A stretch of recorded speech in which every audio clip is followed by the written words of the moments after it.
Hello, আসসালামু আলাইকুম। প্রিয় এইচএসসি 23 এবং 24 ব্যাচের শিক্ষার্থীরা, সবাইকে স্বাগত জানাচ্ছি আজকে লাইভে। সো তোমরা একটু আমাকে কমেন্ট করে জানাও যে এবার সাউন্ড ক্লিয়ার শোনা যাচ্ছে নাকি এবং ভিডিও ক্লিয়ার দেখা যাচ্ছে নাকি, একটু আমাকে কমেন্ট করে জানাও তো।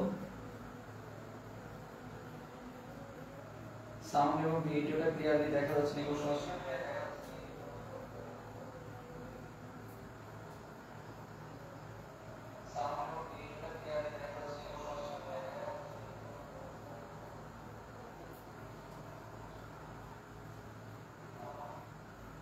ওকে, সো সবাই একটু দ্রুত যুক্ত হয়ে যাও।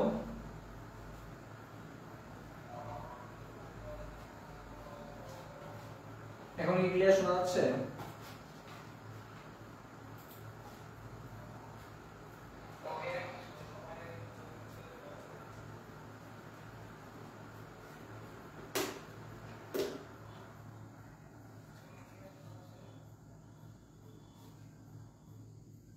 হ্যালো হ্যালো, তুমি একটু কমেন্ট করে জানাও তো যে সাউন্ড ক্লিয়ার শোনা যাচ্ছে নাকি।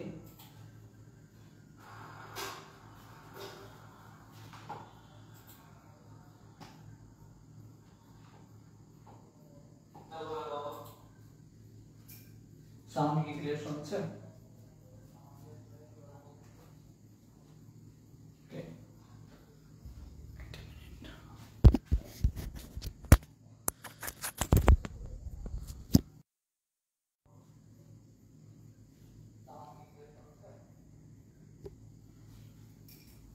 ওকে, এখন আশা করি ক্লিয়ার সবকিছু। সো আমাদের সবকিছু ক্লিয়ার হয়ে থাকে, আমরা এখনই শুরু করবো। আর একটা মিনিট অপেক্ষা করি, 7:50 বাজে, আমরা 1 মিনিট অপেক্ষা করবো, তারপর ইনশাআল্লাহ শুরু করে দিব। ওকে, তো সবাই একটু দ্রুত যুক্ত হয়ে যাও। একটু মেনশন করে দিতে থাকি, তোমরা একটু সবাই একটা শেয়ার করে দিও।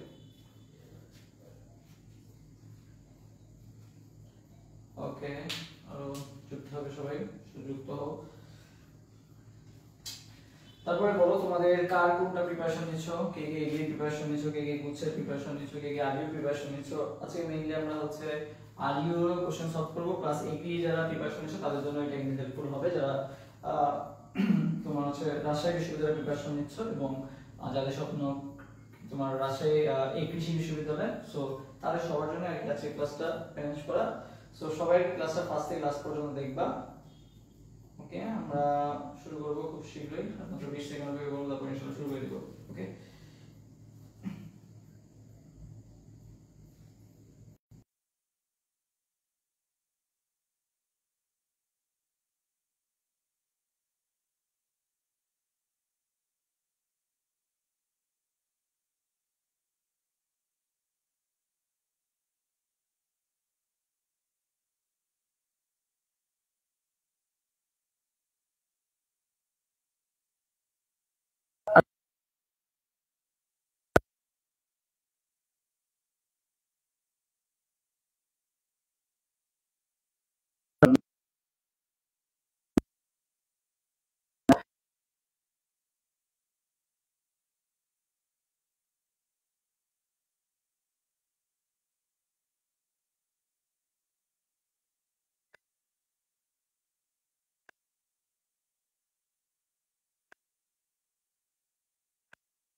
হ্যালো হ্যালো হ্যালো হ্যালো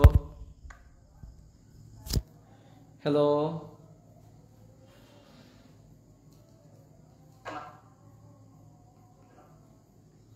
এখন এখন কি সাউন্ড ক্লিয়ার? হ্যালো, দেখো তো এখন সাউন্ড ক্লিয়ার নাকি?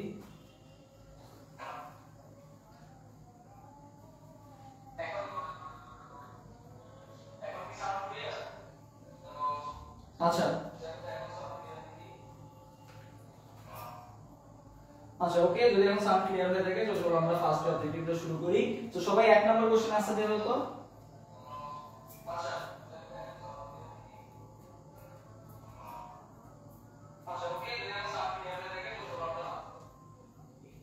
সবাই একটা এক নাম্বার কোশ্চেন আনসার দিতে থাকো, সবাই এক নাম্বার কোশ্চেন আনসার দিতে থাকো তো।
সবাই একটু এক নাম্বার কোশ্চেনের অ্যান্সার একটু কমেন্ট করে জানাও, একের অ্যান্সার কোনটা হবে। এক নাম্বার কোশ্চেনের অ্যান্সার সবাই একটু কমেন্ট করে জানাও যে একের অ্যান্সার কোনটা হবে। ওকে,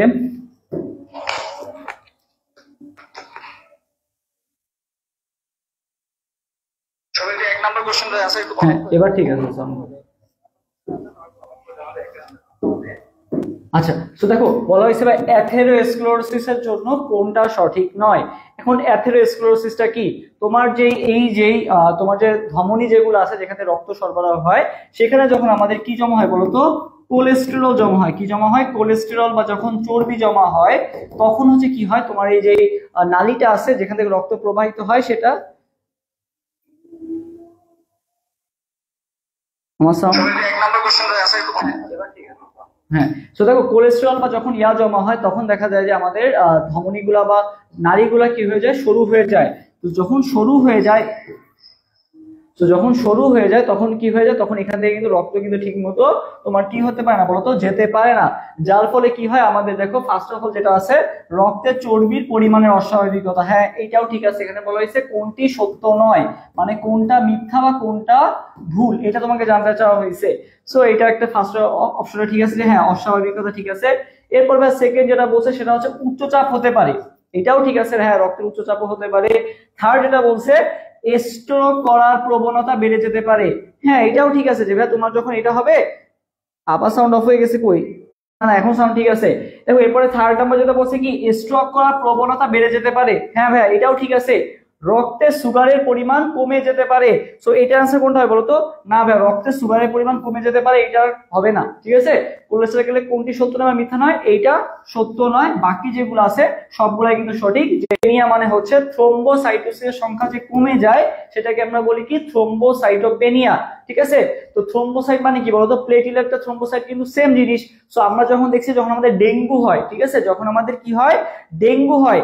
সো ডেঙ্গু হলে কিন্তু আমাদের কি হয়ে যায় বলতো? থ্রোম্বোসাইটোসিসের সংখ্যা বা তোমার যে অনুচক্রিকার সংখ্যা কিন্তু কি হয়ে যায় বলতো? কমে যায়। সো তখন আমাদের কি হয়ে যায়? তখন আমাদের কিন্তু দেখা যায় যে আমাদের যে পেশেন্ট থাকে পেশেন্টকে বাঁচানো কিন্তু অনেক টাফ হয়ে যায় আর কি।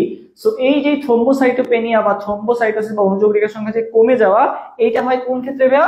ডেঙ্গুর ক্ষেত্রে হয়। কোন রোগের ক্ষেত্রে হয়? ডেঙ্গুর ক্ষেত্রে হয়। ঠিক আছে, আচ্ছা, হ্যাঁ, ওকে। আচ্ছা, সো আমাদের কিন্তু নরমালি অনুচক্রিকার সংখ্যা থাকে না 1.5 লাখ থেকে 4 লাখ, ঠিক আছে, 1.5 লাখ থেকে 4 লাখের মতো থাকে। তো এই 1.5 লাখ থেকে 4 লাখের নিচে যখন চলে আসে, মানে 1.5 লাখের নিচে যখন চলে আসে তোমার প্লেটলেটের সংখ্যাটা, তখন সেটাকে আমরা কি বলি, থ্রোম্বোসাইটোপেনিয়া। কি বলা হয়? থ্রোম্বোসাইটোপেনিয়া আর কি, ঠিক আছে, থ্রোম্বোসাইটোপেনিয়া। ওকে, আচ্ছা, প্লেটলেট বা অনুচক্রিকার সংখ্যা কমে যাওয়াকে মেইনলি বলা হচ্ছে থ্রোম্বোসাইটোপেনিয়া। এরপর বলা হয়েছে 3 নাম্বার কোশ্চেনটা, কোষের মস্তিষ্ক কাকে বলা হয়? বলো, কোষের মস্তিষ্ক কাকে বলা হয়? 3 নাম্বার কোশ্চেন आंसर দাও তো সবাই। 3 নাম্বার, 3 এর आंसर কোনটা হবে বলো?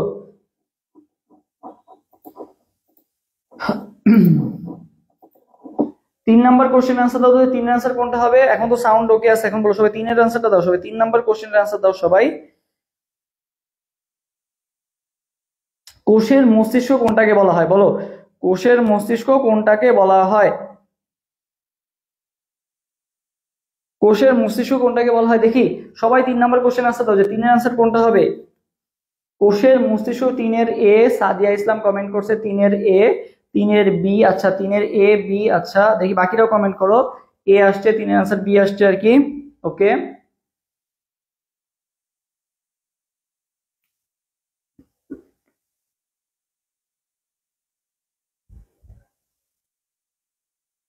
আচ্ছা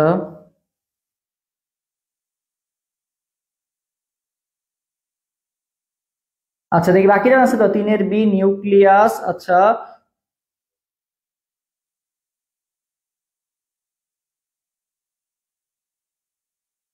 ওকে,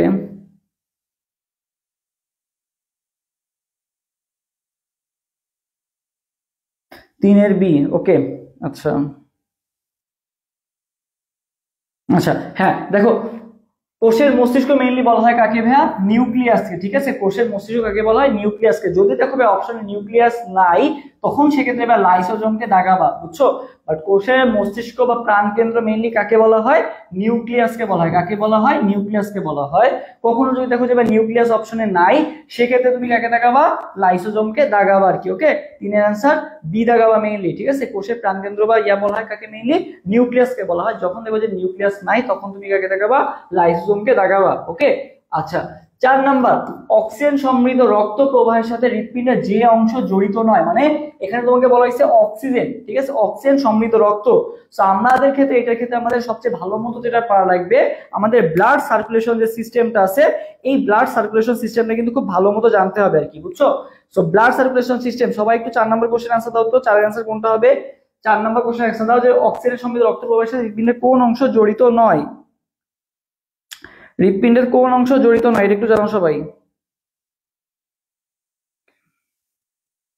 তো দেখো, আমরা যদি একটু হৃৎপিণ্ডটা আঁকি, দেখো এই যেটা হচ্ছে তোমার, তুমি যদি 4টা ভাগে ভাগ করো, সো মেইনলি রক্তটা কিভাবে আসে দেখো। ফার্স্ট হচ্ছে তোমাকে সারা দেহ থেকে কার্বন ডাই অক্সাইড সমৃদ্ধ রক্ত আসে। কি রক্ত আসে?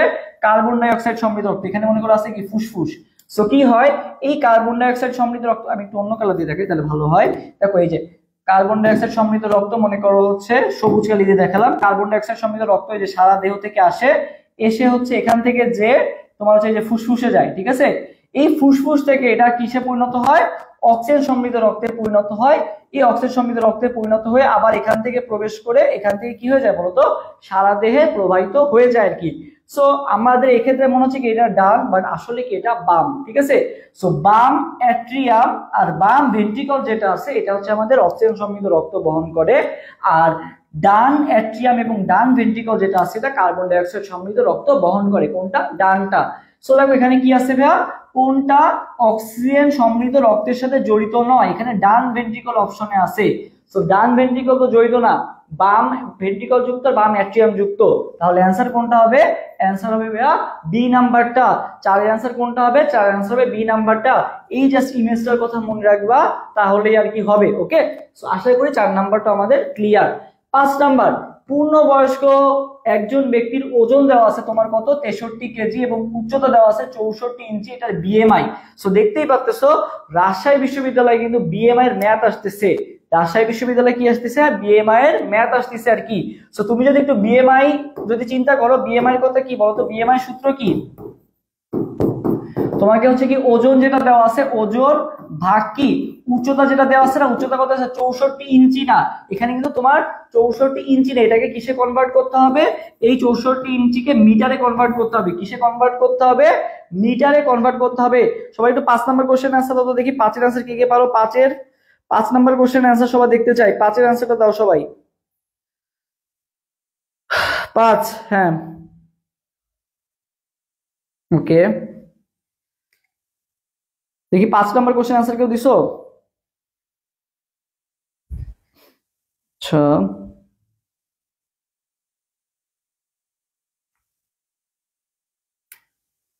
ওকে, আচ্ছা সো দেখো আচ্ছা সো দেখো আমরা জানি যে এখানে কি উচ্চতা, আমি যদি বিএমআই সূত্রটা একটু লিখে দিই তাহলে তোমার জন্য ইজি হয়। বিএমআই ইকুয়াল টু হচ্ছে ওজন বাই কি উচ্চতা যেটা থাকবে সেটা হচ্ছে মিটার স্কয়ার, ঠিক আছে, ওজন হচ্ছে কেজিতে, ওজন হচ্ছে তুমি কিসে বসাবা, কেজিতে বসাবা, আর উচ্চতা যেটা দেওয়া থাকবে সেটা কি হবে, মিটার স্কয়ার হবে। সো ওজন তোমার কেজিতে 63 আছে, 63 দেওয়া আছে, বাট এখানে ইঞ্চিতে দেওয়া আছে, তোমার উচ্চতাটা কিসে দেওয়া আছে, ইঞ্চিতে দেওয়া আছে আর কি। ওকে আচ্ছা সো দেখো 1 ইঞ্চি সমান সমান কত, সবাই একটু আমার সাথে সাথে কমেন্ট করবা, 1 ইঞ্চি সমান সমান কত, 0.0254 মিটার।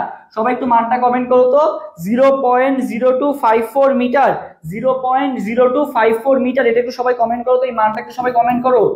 1 ইঞ্চ সমান সমান 0 মানে 0.0254, 0.0254 মিটার। সবাই একটু মানটা কমেন্ট করো, 1 ইঞ্চ সমান সমান 0.0254 মিটার, এই মানটা একটু সবাই কমেন্ট করো, ঠিক আছে, 0.0254 মিটার। তাহলে তোমাকে এখানে কত ইঞ্চি দেওয়া আছে ভাইয়া, 64 ইঞ্চি দেওয়া আছে, কত ইঞ্চি দেওয়া আছে, 64, 64 ইন্টু 0.0254 কে তুমি কি করে দিবা বলো তো, গুণ করে দিবা, কি করে দিবা, গুণ করে দিবা আর কি। ওকে তাহলে দেখো এই দশমিকটা জাস্ট উঠায় দাও, দশমিক উঠানোর কারণে এখানে কত আসবে বলো তো, তুমি দশমিকটা জাস্ট এক ঘর উঠায় দাও, ঠিক আছে। আচ্ছা দেখো দশমিকটা আমি এক ঘর উঠালাম, এখানে কত হবে, 10 ভাগ হলো, ঠিক আছে। আচ্ছা এটাও করেও লাভ নাই, আমার একটু আরেকটু আমরা ভেঙে করি, দেখো 64 ইন্টু, এখানে একটু মুছে দিই, এখানটায় করি তাহলে ইজি হবে। দেখো 64 ইন্টু হচ্ছে 0.0254, ওকে সো আমরা জাস্ট এই দশমিকটা উঠাই দিই, দশমিকটা আমরা কয় ঘর উঠাবো ভাইয়া, 1 2 3 4, মনে করেন 4 ঘরে উঠাই দিলাম, ঠিক আছে, 4 ঘর উঠাই দিলাম। ওকে আচ্ছা ওকে, এখন আমরা দেখি যে গুণ করলে কি আসে, দেখো 64 সাথে তুমি কত গুণ করলা, 254, ঠিক আছে, 64 সাথে কত গুণ করতেছো, 254, সো এই 254 ইনটু 64 করলে যেটা আসবে দেখো কত আসতেছে, একটু মুছে ফেলি, 254 ইনটু 64, এটা তোমার ক্যালকুলেটর থাকলে খুব সহজেই করা যাবে, বাট এটা তো ক্যালকুলেটর নাই, আমরা একটু করে দেখি তাইলে, 4 4 16, 4 4 16 6, ঠিক আছে, হাতে 1 আছে, 4 5 20 আর 1 21, আর হাতে 2 আছে আর কি, ঠিক আছে, তাহলে 4 2 8 আর 2 কত 10, 1016 ইনটু এখানে কত আসছে, 4 6 24 এর 4, হাতে 2 আছে, 5 6 30 আর 2 কত 32 এর 2, হাতে 3 আছে, 6 2 12 আর 3 কত বলো তো 15, তাহলে 6 4 1 5 2 আর 6 আর এখানে কত 1, ঠিক আছে, এটা আসতেছে। আর ভাগ যেহেতু কত আছে, ভাগ যেহেতু আছে 10,000, তাহলে তুমি যদি এটাতে ভাগ করো তাহলে কত আসতেছে বলো তো, 1.6256 আসতেছে, কত আসতেছে, 1.6256, 1.6256 আসতেছে। তাহলে আলটিমেটলি আমাদের আসতেছে কি দেখো তো, উপরে কত তোমার হচ্ছে ওজন, কত ওজন দেওয়া আছে কত 63, 63 ভাগ কত, এখানে আমরা পেলাম কত 1.6, এটার কি হোল স্কয়ার, এইটা করলে যেটা পাবা সেটাই হবে কি আমাদের অ্যানসার, 1.6 দুইবার গুণ, ঠিক আছে, 1.6 দুইবার গুণ। সো এটা কিন্তু একটু বড় টাইপের ম্যাথ, ক্যালকুলেটর থাকলে তুমি খুব সহজে এটা করতে পারবা, বাট এটা এভাবে করতে গেলে আসলে অনেক পেইন খাওয়া লাগবে বা ইয়া করা লাগবে আর কি, ঠিক আছে। আচ্ছা সো দেখো 63/1.6 এর হোল স্কয়ার করলে যেটা আসবে এটাই হবে অ্যানসার আর কি। সো ক্যালকুলেটর যদি অ্যালাউ থাকে তাহলে খুব সহজে এটা তুমি করে ফেলতে পারবা, তাহলে আনসার আসবে কত 23.8 আসবে আর কি, 23.8 আসবে, খুব সম্ভবত 23.8 আসবে আর কি। তো তুমি যদি এটা করতে চাও করতে পারো আর কি, ঠিক আছে, এটা করতে চাইলেও করতে করা যাবে আর কি, সমস্যা নাই। বাট এটা এক্সাক্ট মানটা আসা অনেক টাফ হবে আর কি, ক্যালকুলেটর ছাড়া এই যে 23.8টা না অনেক টাফ হয়ে যাবে। সো ক্যালকুলেটর অ্যালাউ ছিল বলে এটা তখনকার সময় আসছিল, যার ফলে ক্যালকুলেটর অ্যালাউ ছিল বলে এটা একেবারে কাছাকাছি মান পাওয়া পসিবল। বাট যদি মনে করি ক্যালকুলেটর না থাকে তাহলে অনেক ডিফারেন্স থাকবে আর কি। সো আমি তোমাদের এই পর্যন্ত শর্টকাট করে দিলাম 63/1.6 এর স্কয়ার, এটা করে দিলেই আশা করি চলে আসবে আর কি। ওকে আচ্ছা, সো এই পর্যন্ত আমরা গেল। আচ্ছা এরপরে যাই আমরা হচ্ছে 6 নাম্বারটা, সবাত শ্বসন প্রক্রিয়ায় এক অণু গ্লুকোজের সম্পূর্ণ জারণের ফলে কত অণু এটিপি পাওয়া যায়। ঠিক আছে, এটিপি পাওয়া যায় কতটুকু এটা তোমাকে আস্ক করা হয়েছে, এটিপির পরিমাণটা। আচ্ছা, তো সবাত শ্বসন প্রক্রিয়ায় আমাদের কত অণু এটিপি পাওয়া যায়, এটা অ্যান্সার দাও তো সবাই। সবাত শ্বসন প্রক্রিয়ায় কত এটিপি পাওয়া যায়?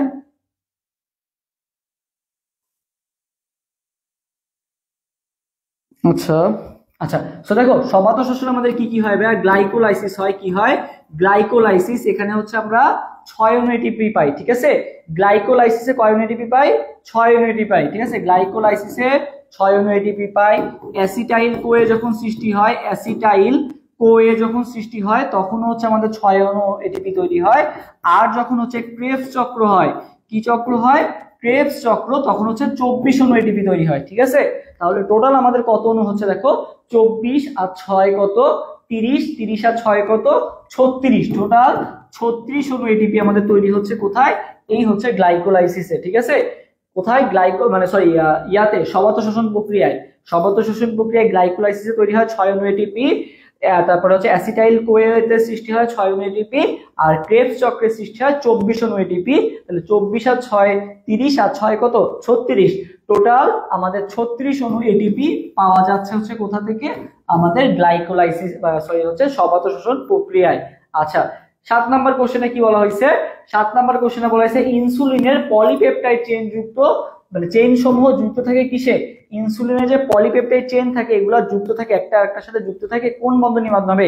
সবাই একটু 7 নাম্বার কোশ্চেনের आंसर দিয়ে দাও তো, যে 7 এর आंसर কোনটা হবে? 7। সবাই হচ্ছে 7 নাম্বার কোশ্চেন आंसर দিয়ে দাও যে ইনসুলিনের ক্ষেত্রে পলিপেপটাইড চেইন সমূহ যুক্ত থাকে যে বন্ধনের মাধ্যমে, সেই বন্ধনটা কি বন্ধন বলো? তো ভাই ইনসুলিনে মেইনলি তোমাদের আমরা যে ইনফরমেশন গুলো লাগবে সেটা হচ্ছে ভাই ইনসুলিনে হচ্ছে 51টা অ্যামাইনো অ্যাসিড থাকে। কয়টা অ্যামাইনো অ্যাসিড থাকে ইনসুলিনে? 51টা অ্যামাইনো অ্যাসিড থাকে। কোন দিকে সাদা? ইনসুলিনে হচ্ছে 51টা অ্যামাইনো অ্যাসিড থাকে। কয়টা অ্যামাইনো অ্যাসিড থাকে ইনসুলিনে? 51টা অ্যামাইনো অ্যাসিড থাকে। ওকে আচ্ছা, সো ইনসুলিনে আমাদের 51টা অ্যামাইনো অ্যাসিড থাকে, তার মধ্যে হচ্ছে দুইটা চেইন থাকে, একটা হচ্ছে চেইন এ আর একটা হচ্ছে চেইন বি। সো চেইন এ তে থাকে 21টা আর চেইন বি তে থাকে কয়টা? 30টা অ্যামাইনো অ্যাসিড থাকে। ঠিক আছে, টোটাল হচ্ছে এটা হচ্ছে আমাদের হচ্ছে ইনসুলিনের টোটাল, এটা হচ্ছে চেইন এ আর এটা হচ্ছে কি চেইন বি। সো তোমাকে এই ইনফরমেশন গুলো জানতে চাইতে পারে যে চেইন এ তে কয়টা অ্যামাইনো অ্যাসিড থাকে, চেইন বি তে কয়টা অ্যামাইনো অ্যাসিড থাকে। সো 21টা থাকে হচ্ছে চেইন এ তে এবং 30টা থাকে কি চেইন বি তে আর কি। ওকে আচ্ছা, সো এই যে চেইন এ আর এই যে চেইন বি এরা যে যুক্ত থাকে যে বন্ধনীর মাধ্যমে, সেই বন্ধনীটা তোমাকে আস্ক করা হয়েছে যে কোন বন্ধনীর মাধ্যমে যুক্ত থাকে। তো মনে রাখবে এটা হচ্ছে ডাইসালফাইড বন্ডের মাধ্যমে যুক্ত থাকে। কোন বন্ডের মাধ্যমে যুক্ত থাকে ভাইয়া? ডাইসালফাইড বন্ডের মাধ্যমে যুক্ত থাকে আর কি। তাহলে 7 এর आंसर কিন্তু পেপটাইড না, 7 এর आंसर হবে কি ডাইসালফাইড। কোনটা হবে? 7 এর आंसर হবে সি নাম্বারটা। 7 এর आंसर কোনটা হবে? সি নাম্বারটা আর কি। ওকে আচ্ছা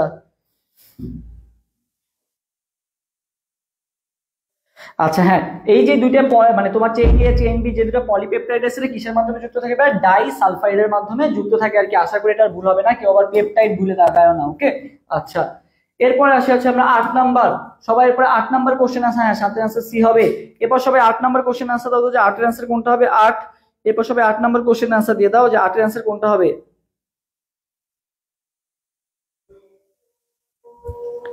8 নাম্বার কোশ্চেন आंसर দাও তো সবাই 8।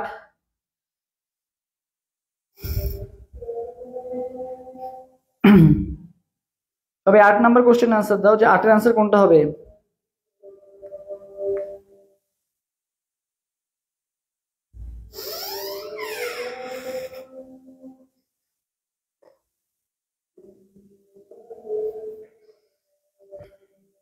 সবাই 8 নাম্বার কোশ্চেন आंसर দাও দেখি 8 এর आंसर কোনটা হবে? 8 আহ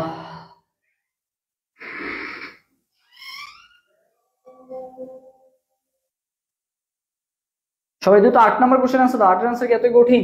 আচ্ছা কি বলা হয়েছে নিচের কোনটি রোগ প্রতিরোধ ক্ষমতা বৃদ্ধিতে ভূমিকা পালন করে?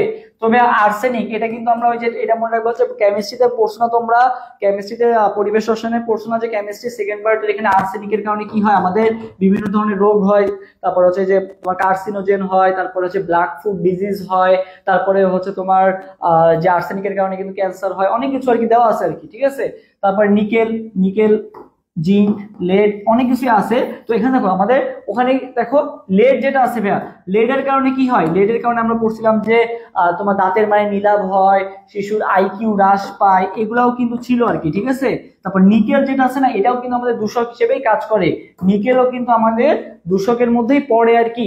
বাট জিঙ্ক যেটা আছে, এই জিঙ্ক কিন্তু আমাদের ইমিউনিটি, তারপরে হচ্ছে আমাদের দেহের বৃদ্ধি সহ বিভিন্ন কাজে কিন্তু আমাদের এই জিঙ্কটাই কিন্তু কাজে লাগে। কোনটা কাজে লাগে? এই জিঙ্কটাই কাজে লাগে আর কি। ওকে, আচ্ছা তো দেখো আমাদের একটা মানে আমাদের একটা আছে, একটা পরিমাণ আছে আর কি, যে নারীদের ক্ষেত্রে প্রতিদিন এই মানগুলো মুখস্থ করবা, নারীদের ক্ষেত্রে প্রতিদিন 8 মিলিগ্রাম, ঠিক আছে, নারীদের ক্ষেত্রে প্রতিদিন 8 মিলিগ্রাম তোমার হচ্ছে জিঙ্ক খেতেই হবে, নারীদের ক্ষেত্রে প্রতিদিন 8 মিলিগ্রাম জিঙ্ক গ্রহণ করতে হবে। এবং পুরুষদের ক্ষেত্রে এই মানটা মনে রাখবা যে পুরুষদের ক্ষেত্রে 11 মিলিগ্রাম, কত মিলিগ্রাম মানটা একটু কমেন্ট করো, 8 মিলিগ্রাম আর 11 মিলিগ্রাম, 8 মিলিগ্রাম আর 11 মিলিগ্রাম, এইটা তোমাকে কি করতে হবে, মাস্ট গ্রহণ করতে হবে আর কি। তোমার যদি সুস্থ থাকতে চাও তাহলে অবশ্যই জিঙ্ক গ্রহণ করতে হবে কতটুকু, পুরুষদের ক্ষেত্রে হচ্ছে 11 মিলিগ্রাম আর নারীদের ক্ষেত্রে কত ভাইয়া, 8 মিলিগ্রাম গ্রহণ করতে হবে। সো এই মানটা একটু সবাই কমেন্ট করো, 8 মিলিগ্রাম আর হচ্ছে কত মিলিগ্রাম, 11 মিলিগ্রাম, 8 মিলিগ্রাম আর 11 মিলিগ্রাম, এই মানটা একটু সবাই কমেন্ট করো, 8 মিলিগ্রাম আর 11 মিলিগ্রাম। ওকে, এই মানটা একটু সবাই কমেন্ট করো, দেখি কে কে কমেন্ট করতেছো, না আমি পরের স্লাইডে যাবো না, আগে মানটা কমেন্ট করবো তারপরে যাবো।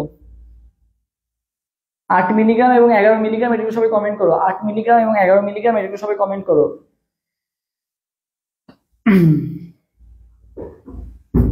8 মিলিগ্রাম এবং 11 মিলিগ্রাম মানটা একটু সবাই কমেন্ট করো তো। হ্যাঁ, পুরুষ 11 মিলিগ্রাম, সৌমি কমেন্ট করছে, নারী 8 মিলিগ্রাম, হ্যাঁ ওকে, আচ্ছা ওকে থ্যাংক ইউ। আচ্ছা তারপরে দেখো পরিপাক তন্ত্রের কোন অংশ অম্লীয়, ঠিক আছে, পরিপাক তন্ত্রের কোন অংশ হচ্ছে অম্লীয়। আচ্ছা তোমাদেরকে যেটা আমরা বললাম যে আজকে হচ্ছে তোমাদের জন্য আমরা রাজশাহী বিশ্ববিদ্যালয়ে আমরা কোশ্চেন ব্যাংক অ্যানালাইসিস ক্লাস নিচ্ছি এবং রাত 10টায় কিন্তু রাজশাহী বিশ্ববিদ্যালয় স্ট্যান্ডার্ড কিন্তু মডেল টেস্ট এক্সাম অনুষ্ঠিত হবে অ্যাডমিশন ওয়ারিয়র্স পেজে। সো তোমরা যারা এক্সাম দিতে চাও এবং তোমরা হচ্ছে এভাবে বিভিন্ন দিন আমরা হচ্ছে কালকে আবার ফিজিক্স ম্যাথের ক্লাস নিব বা অন্যান্য ক্লাস নিব আর কি। সো সেটার জন্য যেটা দরকার সেটা হচ্ছে তোমরা অবশ্যই ক্লাসটা লাইকটা বেশি বেশি শেয়ার করে দিবা এবং বন্ধুদেরকে মেনশন করে দিবা, তাহলে কিন্তু আমরা এরকম তোমাদের জন্য ক্লাস আয়োজন করব। সো সবাই আর কি একটু চেষ্টা করো এখনই লাইভটা শেয়ার করে দেওয়ার, সবাই চেষ্টা করো কি লাইভটা শেয়ার করে দেওয়ার। পরিপাক তন্ত্রের ভাইয়া কোন অংশটা অম্লীয়, পরিপাক তন্ত্রের কোন অংশটা অম্লীয়? তো দেখো কি কি আছে ভাইয়া, মুখ গহ্বর আছে, পাকস্থলী আছে, ক্ষুদ্রান্ত আছে, বৃহদান্ত্র আছে। সো আমরা কিন্তু জানি যে পাকস্থলীতে কি হয়, তোমার সব অ্যাসিডিক পরিবেশ থাকে বা অম্লীয় পরিবেশ থাকে। পাকস্থলীর পিএইচ কত ভাইয়া, 1.4 থেকে 2.1, এটা হচ্ছে পাকস্থলীর পিএইচ। সো এই যে পাকস্থলীর পিএইচটা আছে এটা কি অম্লীয় না, এটা কি অম্লীয় পরিবেশ বোঝায় না? পিএইচ 1.4 থেকে 2.1 কি বোঝায়, অম্লীয় পরিবেশ বোঝায়। সো পরিপাক তন্ত্রের কোন অংশটা অম্লীয় ভাইয়া, এই পাকস্থলী যেটা আছে এটা কি বলতো অম্লীয়, ক্ষুদ্রান্ত ভাইয়া ফার্স্টেই ক্ষারীয়, ঠিক আছে। আচ্ছা এবার লালা তো 6.2 থেকে 7.4, ঠিক আছে ওকে, তো এটাও কিন্তু খুব একটা অম্লীয় না। আচ্ছা তারপর দেখো রুই মাছের প্রজননের সময় কোনটা, তারপর সবাই 10 নম্বর কোশ্চেন আনসার দাও তো, যে রুই মাছের প্রজননের সময় কোনটা। রুই মাছের ফাহিয়া ইসলাম, রাফিয়া ইসলাম, রাফাকে মেনশন করছে, থ্যাংক ইউ ফাহিয়া ইসলামকে, ফাহিয়া ইসলাম ওকে। আচ্ছা এরপরে সবাই হচ্ছে 10 নম্বর কোশ্চেন আনসার দাও, যে রুই মাছের প্রজনন সময়, রুই মাছের প্রজনন সময়, সবাই 10 নম্বর কোশ্চেন আনসার দাও, 10।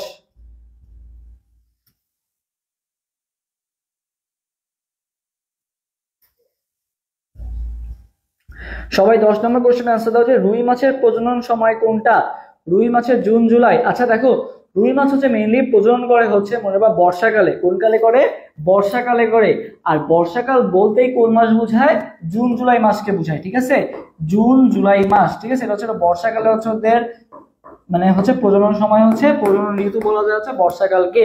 সো এই যে জুন জুলাই মাসটা এই সময় হচ্ছে কি হয় ওদের প্রজনন সময়টা হয় বা বর্ষাকালে হয় আর কি। তোমাকে অপশন এখন মাস দেওয়া আছে, তাহলে অ্যান্সার কোনটা হবে জুন জুলাই মাস। আর যদি বলে কোন কাল তাহলে বলবা বর্ষাকাল। ওকে আচ্ছা, এবার আমরা নেক্সট স্লাইডে যাই। অপত্য ক্রোমোজোম গুলা মেরুর কাছাকাছি পৌঁছালে কোন পর্যায়ে সমাপ্তি ঘটে?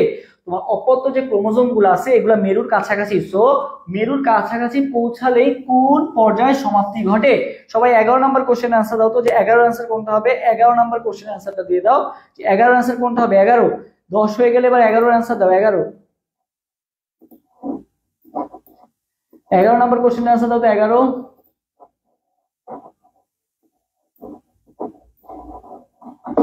11 নম্বর 11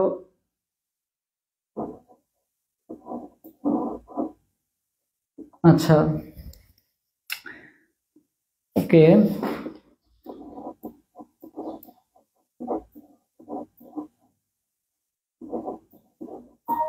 11 গ আর কি? আচ্ছা সৌমি কমেন্ট করছে 11 গ, বাকিদের কমেন্ট দেখতে চাই। 11 সি, ফাহিয়া ইসলাম কমেন্ট করছে 11 সি। ওকে সো দেখো আমাদের হচ্ছে আমরা জানি যে তোমার হচ্ছে মায়োসিস যে বিভাজনটা আছে বা হচ্ছে তোমার কোষ বিভাজন যেটা আছে, মেইনলি মায়োসিস আছে, মাইটোসিস যেটা আছে, মাইটোসিস কোষ বিভাজন যেটা আছে, এটা হচ্ছে আমাদের 5টা ধাপে ঘটে বা 5টা পর্যায়ে আছে আর কি। Prophase, prometaphase, metaphase, anaphase, telophase. So metaphase মানে কি ভাইয়া? মধ্য পর্যায় যেটা সেটাকে কি বলা হয়? মেটাফেজ। ঠিক আছে, মেটাফেজে হচ্ছে ক্রোমোজোম গুলা মাঝখানে অবস্থান করে। মেটাফেজে মানে দেখো মেটাফেজটাও কয় নাম্বার আছে বলতো? 3 নম্বরে আছে। Prophase, prometaphase, metaphase, anaphase, telophase. So মেটাফেজটা দেখো তো কয় নাম্বার আছে? 3 নাম্বার, মানে মাঝখানে আছে আর কি। যেহেতু মেটাফেজটা মাঝখানে আছে তাহলে ক্রোমোজোম গুলাও মেটাফেজে কোথায় অবস্থান করবে? মাঝখানে অবস্থান করবে আর কি। ঠিক আছে, সো মেটাফেজ ওরা কি করে? মাঝখানে অবস্থান করে। সো এই মাঝখানে বিন্যস্ত হতে হতে একসময় ওরা কোথায় যাবে বলতো? প্রান্তের দিকে যাবে। এই প্রান্তের দিকে যাওয়া ওরা শুরু করে অ্যানাফেজের দিকে। কোথায় যাওয়া শুরু করে? মেটাফেজে তো মাঝখানে ছিল, অ্যানাফেজে হচ্ছে ওরা কোথায় যেতে থাকে? এই যে পোলের দিকে বা প্রান্তের দিকে যাওয়া শুরু করে।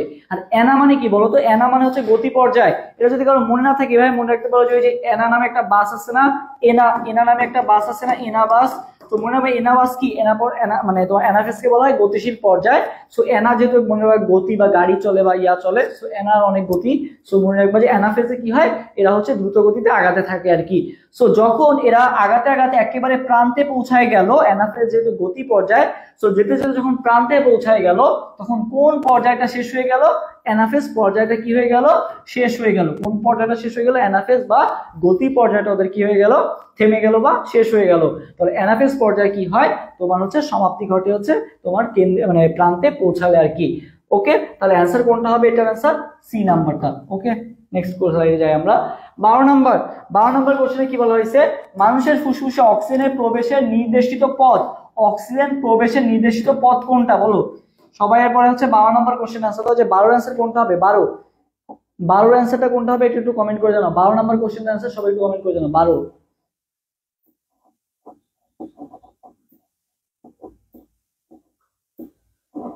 ওকে 12 নম্বর কোশ্চেন আনসার দেখি। আচ্ছা 12 নম্বর কোশ্চেন আনসার এখনো কেউ করো নাই। 12 মানুষের ফুসফুসের অক্সিজেন প্রবেশের নির্দেশিত পথ, 12 খ। আচ্ছা ওকে সৌমিক কমেন্ট করেছে 12 খ। আচ্ছা দেখো তোমার হচ্ছে ফার্স্টে কি হয়? ট্রাকিয়া বা শ্বাসনালী যেটা আছে, ট্রাকিয়া বা শ্বাসনালীর মাধ্যমে তোমার কি হয়? অক্সিজেনটা প্রবেশ করবে। আমাদের ট্রাকিয়া বা শ্বাসনালীর মাধ্যমে অক্সিজেনটা প্রবেশ করলো। প্রবেশ করার পর কোথায় যাবে বলতো? ব্রোঙ্কাসে যাবে। কোথায় যাবে? ব্রোঙ্কাসে যাবে। সো ফার্স্টে কোথায় আছে? ট্রাকিয়া। তারপরে কোথায় আছে? ব্রোঙ্কাস। ব্রোঙ্কাসের যে ক্ষুদ্র ক্ষুদ্র ছোট ছোট যেগুলো থাকে সেগুলোকে আমরা কি বলি? ব্রোঙ্কিওল। ঠিক আছে, সেগুলোকে আমরা কি বলি? ব্রোঙ্কিওল। ব্রোঙ্কিওল আবার দুই ভাগ আছে, একটা আছে প্রান্তীয় ব্রোঙ্কিওল, একটা আছে শ্বসন ব্রোঙ্কিওল।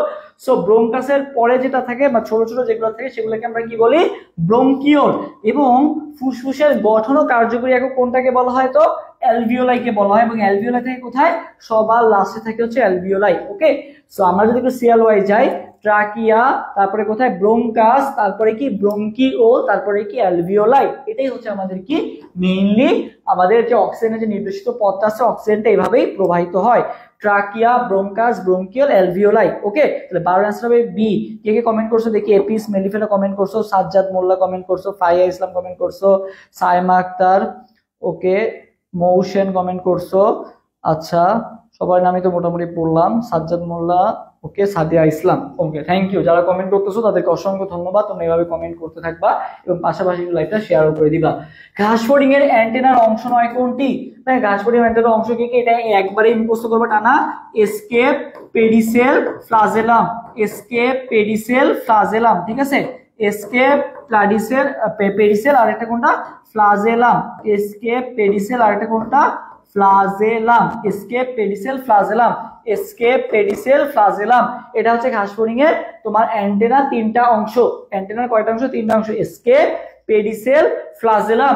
এসকেপ, পেডিসেল, ফ্লাজেলাম তিনটাই আছে, নাই কোনটা? স্টাইপসটা নাই। তাহলে ঘাসফড়িং এর অ্যান্টেনার অংশ নয় কোনটা? স্টাইপস। ঘাসফড়িং এর অ্যান্টেনার অংশ নয় কোনটা? স্টাইপস। তাইলে 14 আনসার কোনটা হবে? 14 আনসার হবে এ নাম্বারটা, স্টাইপস কিন্তু অংশ নয়, স্টাইপস কিন্তু অংশ নয়। আচ্ছা, আর্থ্রোপোডা পর্বের প্রাণীদের শ্বসন অঙ্গ নয় কোনটি? আর্থ্রোপোডা পর্বের প্রাণীদের শ্বসন অঙ্গ নয় কোনটি? সবুজ গ্রন্থি, ট্রাকিয়া, ফুলকা, বুকলাং, ঠিক আছে? তো তুমি দেখেই বুঝতে পারতেছো যে ভাই ট্রাকিয়া তো শ্বসন অঙ্গ, ফুলকাও তো ভাই শ্বসন অঙ্গ, ঠিক আছে? বুকলাংটা কি আর সবুজ গ্রন্থিটা কি? কোনটা আমাদের শ্বসন অঙ্গ নয়? সবাই একটু 14 নম্বর 15 নম্বর কোশ্চেন আনসার দাও তো, যে 15 আনসার কোনটা হবে? 15,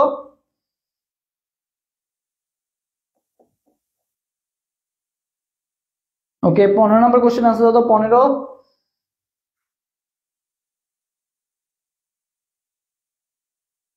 ওকে, 15, 15,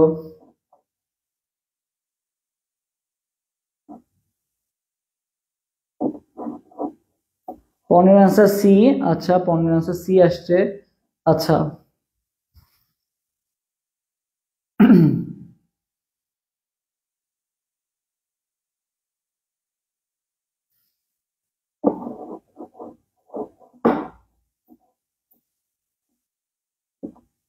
আচ্ছা, ওকে, 15 আনসার এ, 15 আনসার সি। আচ্ছা, দুইটাই আছে। দেখো, ফুলকা, ফুলকা তো ভাই শ্বসন অঙ্গ, ফুলকা কেন শ্বসন অঙ্গ হবে না? ফুলকাও শ্বসন অঙ্গ, ট্রাকিয়াও শ্বসন অঙ্গ, বুকলাং যেটা আছে এটাও শ্বসন অঙ্গ, ঠিক আছে? বুকলাংও কি বলতো? শ্বসন অঙ্গ। বুকলাং এর আরেকটা নাম আছে আর কি, সেটাকে বলা হয় বুক গিল, ঠিক আছে? বুকলাং বা বুক গিল একই জিনিস। বুকলাং বা বুক গিল এটাও কি শ্বসন অঙ্গের মধ্যে পড়ে। ফুলকা তো শ্বসন অঙ্গ, ট্রাকিয়াও শ্বসন অঙ্গ। সবুজ গ্রন্থি এটা কিন্তু কোনো শ্বসন অঙ্গ না, সবুজ গ্রন্থি কিন্তু কোনো শ্বসনাঙ্গ না। তাহলে 15 আনসার কোনটা হবে? 15 আনসার হবে এ নাম্বারটা, ট্রাকিয়াও হবে, ফুলকাও হবে, বুক গিল বা বুকলাং সবই কারেক্ট, বাট সবুজ গ্রন্থি কিন্তু হবে না। কোন ভিটামিনটি শরীরে দীর্ঘ সময় সঞ্চিত থাকে? 16 নম্বর কোশ্চেন আনসার দাও তো, যে কোন ভিটামিনটি শরীরে দীর্ঘ সময় সঞ্চিত থাকে? তো এবার দুই ধরনের ভিটামিন আছে। আচ্ছা, সবাই 16 নম্বরে আনসার দিতে পারো, তো তুমি ব্যাখ্যা করতে লাগি। একটা হচ্ছে পানিতে দ্রবণীয় ভিটামিন, একটা হচ্ছে পানিতে দ্রবণীয় ভিটামিন, আর একটা হচ্ছে চর্বিতে দ্রবণীয় ভিটামিন, ঠিক আছে? একটা হচ্ছে পানিতে দ্রবণীয় ভিটামিন, আর একটা হচ্ছে কি চর্বিতে দ্রবণীয় ভিটামিন। তো সবাই দেখবে আনসার দাও, একটা হচ্ছে পানিতে দ্রবণীয় ভিটামিন, আর একটা হচ্ছে চর্বিতে দ্রবণীয় ভিটামিন। এখন পানিতে দ্রবণীয় ভিটামিনকে মনে রাখবা বিচি পানিতে দ্রবণীয়, কি মনে রাখবা? বিচি পানিতে দ্রবণীয়, ঠিক আছে? বিচি কি পানিতে দ্রবণীয়, বিচি পানিতে দ্রবণীয়, মনে রাখবা বিচি পানিতে দ্রবণীয়, ঠিক আছে? কিবা বিচি পানিতে দ্রবণীয়, বিচি পানিতে দ্রবণীয়। বিচিতে কি? বিচিতে ভিটামিন বি আর ভিটামিন সি, ভিটামিন বি আর ভিটামিন সি হচ্ছে পানিতে দ্রবণীয়। ভিটামিন বি আর ভিটামিন সি কি পানিতে দ্রবণীয়, ভিটামিন বি আর ভিটামিন সি পানিতে দ্রবণীয়। বাকি যে সকল ভিটামিন আছে যেমন হচ্ছে কি আমরা পানিতে দ্রবণীয় হচ্ছে ভিটামিন বি আর সি, বাকি যে সকল ভিটামিন আছে যেমন এ, ডি, ই, কে, ঠিক আছে? এ, ডি, ই, কে এরা হচ্ছে সবাই কোথায় দ্রবণীয় হবে? এরা সবাই চর্বিতে দ্রবণীয় হবে। এরা সবাই কোথায় দ্রবণীয় হবে? চর্বিতে দ্রবণীয় হবে আর কি, ঠিক আছে? বি আর সি কিসে দ্রবণীয়? পানিতে দ্রবণীয়, ঠিক আছে? আর এ, ডি, ই, কে এরা কিসে দ্রবণীয়? চর্বিতে দ্রবণীয়। সো যারা চর্বিতে দ্রবণীয় ভিটামিন আছে তারা শরীরে দীর্ঘ সময় ধরে সঞ্চিত থাকে। তোমরা জানো যে চর্বি কিন্তু আমাদের দেহে অনেকদিন ধরে কিন্তু কি থাকে বলতো, সঞ্চিত থাকে। এই জন্য কিন্তু অনেকে দেখবে মোটা হয়ে গেলে ওই চর্বি অপারেশন করে কাটা লাগে, এটা আসলে বেরই হতে চায় না বা এটা আসলে বলতেই চায় না আর কি।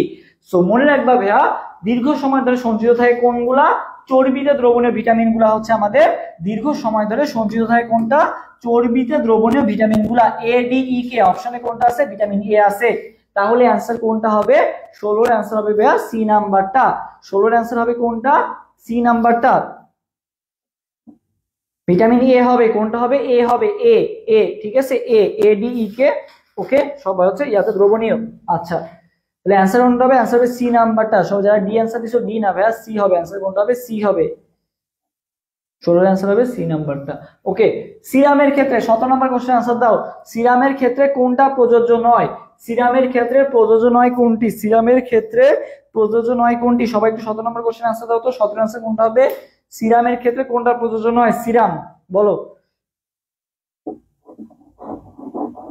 সিরামের ক্ষেত্রে 16 অ্যান্সার। আচ্ছা দেখো, সিরাম আমাদের রক্তকণিকা থাকে না, হ্যাঁ এটা ঠিক আছে, সিরামের ক্ষেত্রে রক্তকণিকা থাকবে না। ফাইব্রিনোজেন থাকে না, এটাও ঠিক আছে। সিরামে হচ্ছে কোনটা কোনটা থাকে না বলো তো, সিরামে হচ্ছে তোমার হচ্ছে অ্যালবুমিন থাকে আর গ্লোবিউলিনটা থাকে, ঠিক আছে। প্রোথ্রম্বিন আর ফাইব্রিনোজেন থাকে না, প্রোথ্রম্বিন আর ফাইব্রিনোজেন থাকে না, তার মানে এটাও ঠিক আছে আর কি, ঠিক আছে। ফাইব্রিনোজেন থাকে না, প্রোথ্রম্বিনও থাকে না, প্লাস হচ্ছে রক্তকণিকাও থাকে না আর কি সিরামে।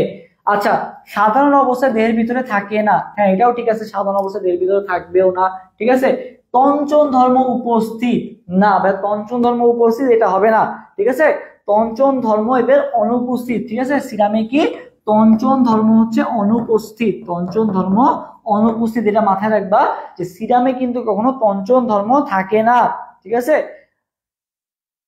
হ্যাঁ, তোমার হচ্ছে রক্ত যখন জমাট বেঁধে যায়, রক্ত জমাট বাঁধার পরে এটা কিন্তু বের হয় সিরামটা, ঠিক আছে। বাট এটা কিন্তু তোমার রক্ত জমাট বাঁধানোর যে ধর্ম আছে, ধর্ম কিন্তু এদের মধ্যে নাই। সো এটা আবার অনেকেই ভুল করে সতেরো অ্যান্সার মনে দিবে সি বাদ দিয়ে বাকিগুলো দাগাই দিবে বা এরকম দাগাই দিবে। সো অ্যান্সার কোনটা হবে, সতেরো অ্যান্সার সি। তঞ্চন ধর্ম কিন্তু ওদের নাই, তঞ্চন ধর্ম ওদের কি হবে, অনুপস্থিত হবে আর কি। ওকে, এই জিনিসটা মাথায় রাখবা। অ্যান্সার হবে সি নাম্বারটা। 18 নম্বর, কোষ গহ্বরের আবরণকে কি বলে, কি বলা হয়েছে, কোষ গহ্বরের আবরণকে কি বলে বলো, কোষ গহ্বরের আবরণকে কি বলে, কোষ গহ্বরের আবরণকে কি বলে বলো, কোষ গহ্বরের আবরণকে কি বলে।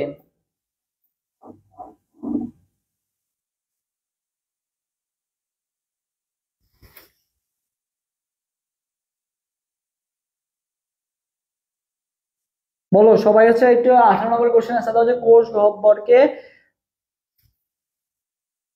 কোষ গহ্বরের আবরণকে কি বলে বলো।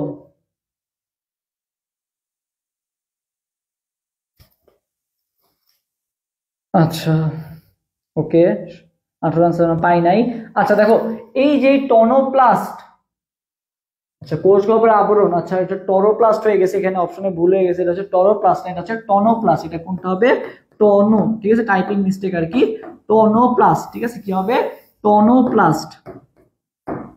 সবাই একটু নামটা লেখো, টনোপ্লাস্ট বা টনোপ্লাজম, ঠিক আছে। টনোপ্লাস্ট বা টনোপ্লাজম, তোমাকে দুইটাই অপশনে থাকতে পারে, টনোপ্লাস্ট বা টনোপ্লাজম। এটা কি, এই টনোপ্লাস্ট বা টনোপ্লাজমকে কি বলা হয়, কোষ গহ্বরের আবরণ।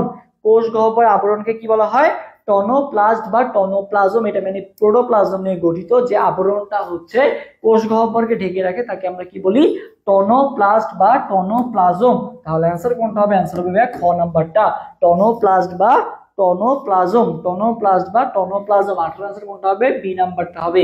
19, কোন পর্বের প্রাণীদের মধ্যে মেটামরফোসিস ঘটে, কোন পর্বের প্রাণীদের মধ্যে মেটামরফোসিস ঘটে, সবাই একটু এটা আনসার দাও তো, যে মেটামরফোসিস ঘটে কোন পর্বের প্রাণীদের মধ্যে, মেটামরফোসিসটা ঘটে। সবাই 19 নম্বর কোশ্চেন আনসার দাও, মেটামরফোসিস ঘটে কাদের মধ্যে বলো, মেটামরফোসিস ঘটে কাদের মধ্যে।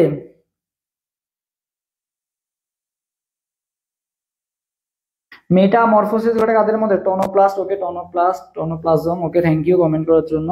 সবাই একটু এবার একটু 19 নম্বর কোশ্চেন আনসার দাও, যে 19 আনসার কোনটা হবে, 19,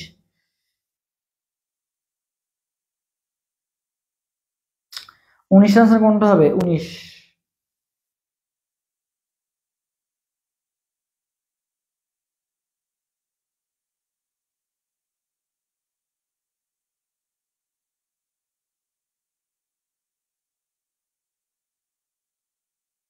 ওকে, 19 আনসারটা দেখতে চাই। 19 আনসার সি কমেন্ট করছে, ফাহিয়া ইসলাম সবার আগে কমেন্ট করছে 19 আনসার সি। আচ্ছা,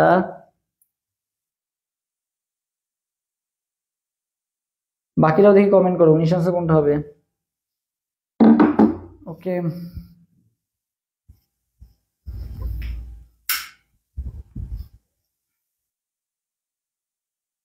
ওকে 19 এর আনসার 29 কে কমেন্ট করছে, 29 না 19। আচ্ছা সমস্যা নাই, 19 আনসার বি ও আসছে, 19 আনসার ডি ও আসছে। আচ্ছা সাদি ইসলাম সি, সাজ্জাদ মোল্লা কমেন্ট করছে বি, মৌসেন কমেন্ট করছে ডি।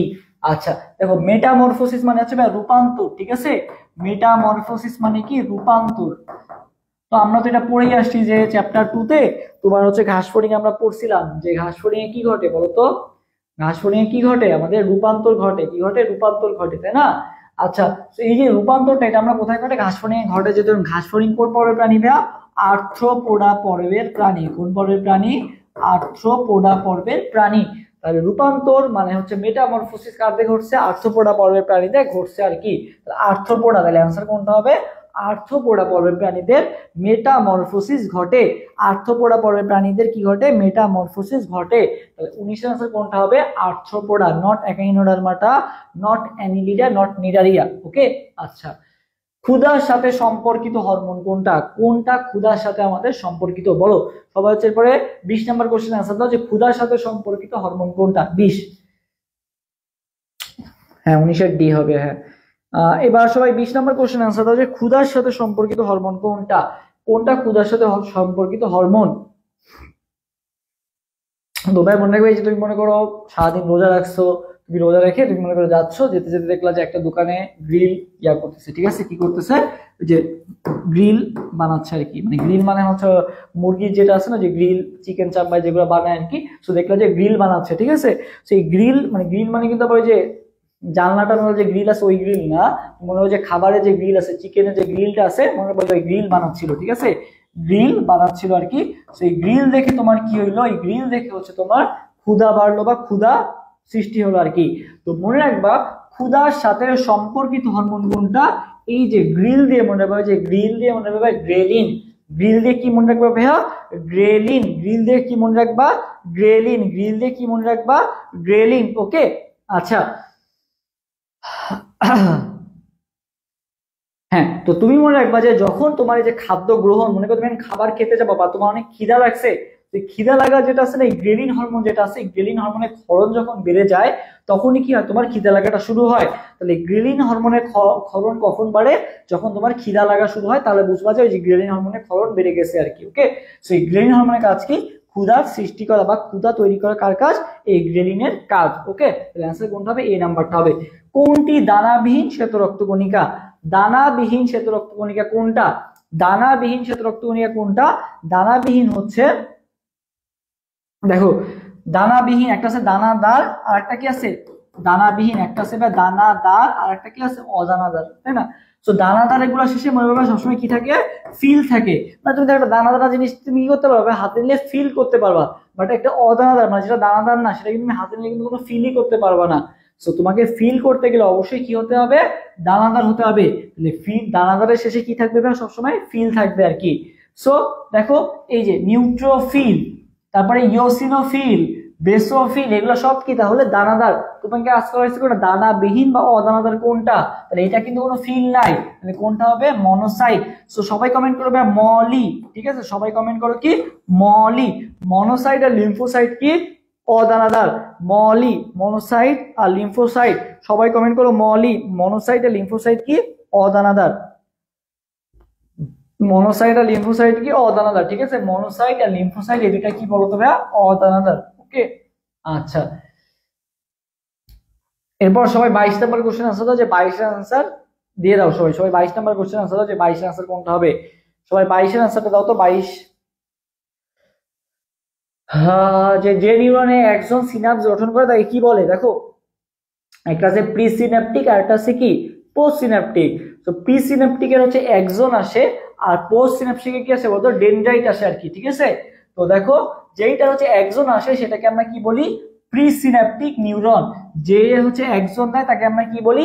Pre synaptic. আর যার হচ্ছে ডেনড্রাইট আসে তাকে আমরা কি বলি? পোস্ট সিন্যাপটিক, ঠিক আছে।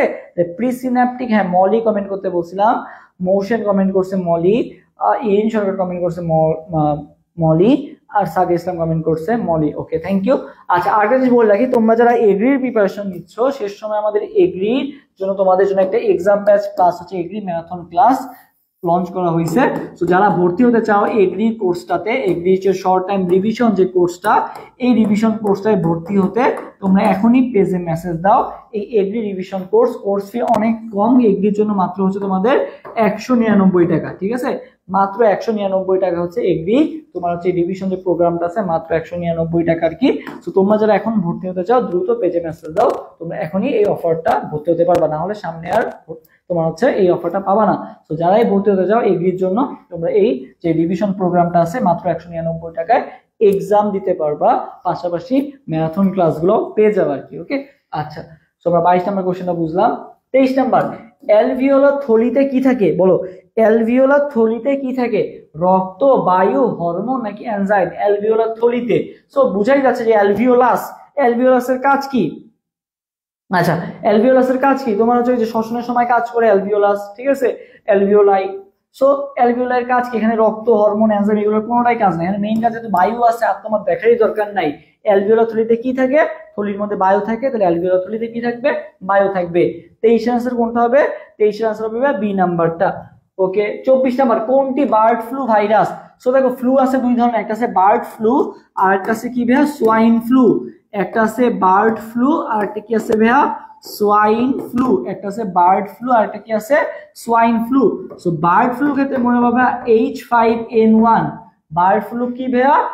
H5N1। বার্ড ফ্লু বললে কি? H5N1। আর সোয়াইন ফ্লু বললে কি ভাইয়া? H1N1। বার্ড ফ্লু বললে কি ভাইয়া? H5N1। আর সোয়াইন ফ্লু বললে কি? H1N1। বুঝছো? H1N1। মনে করো সোয়াইন ফ্লু তখনই হবে, মনে করো তুমি একা, তোমার সামনে আরেকজন এসে দাঁড়াইছে, দুইজন মিলে কি হয়ে গেল বলতো? সোয়াইন ফ্লুটা হয়ে গেল। সো এই জন্য দেখো একজন সোয়াইন ফ্লু কিন্তু যে মানুষের মাধ্যমে যেটা হয় যে সোয়াইন ফ্লু, সো এই মানে তুমি একজনের আরেকজনের সাথে হ্যান্ডশেক করলো, এখানেও কিন্তু সোয়াইন ফ্লু ছড়ায় যাচ্ছে। সো সোয়াইন ফ্লু মনে রাখবে দুইজন হওয়া লাগবে 1-1, ঠিক আছে।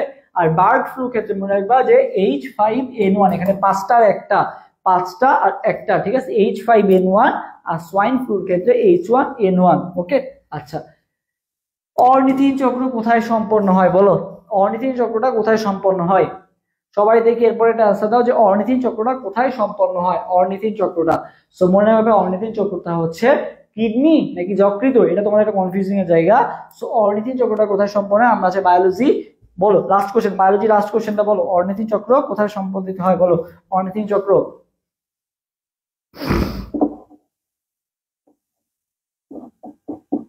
বলো অর্নিথিন চক্র কোথায় সম্পাদিত হয়? হ্যাঁ, 25-এর বি, হ্যাঁ, অর্নিথিন চক্র কিন্তু যকৃতে হয়, ঠিক আছে। কোথায়? যকৃত বা লিভারে হচ্ছে এই অর্নিথিন চক্রটা, মানে যেটার মাধ্যমে কি তৈরি হয় বলতো? ইউরিয়া তৈরি হয়। কি তৈরি হয়?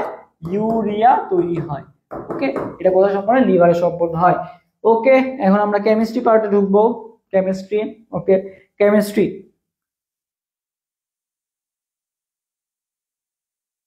ওকে, 25-এর বি সাজেশন সবাই মনে। সো কেমিস্ট্রি ঢুকার আগে সবাই একটু লাইভটা শেয়ার করে দাও এবং বন্ধুদেরকে মেনশন করে দাও। আমরা কেমিস্ট্রিতে এখন ঢুকবো, সবাই একটু লাইভটা শেয়ার করে দাও এবং বন্ধুদেরকে মেনশন করে দাও দ্রুত। সবাই একটু লাইভটা শেয়ার করে দাও দ্রুত, সবাই লাইভটা শেয়ার করে দাও, আমরা এরপরে কেমিস্ট্রি পার্টে ঢুকবো।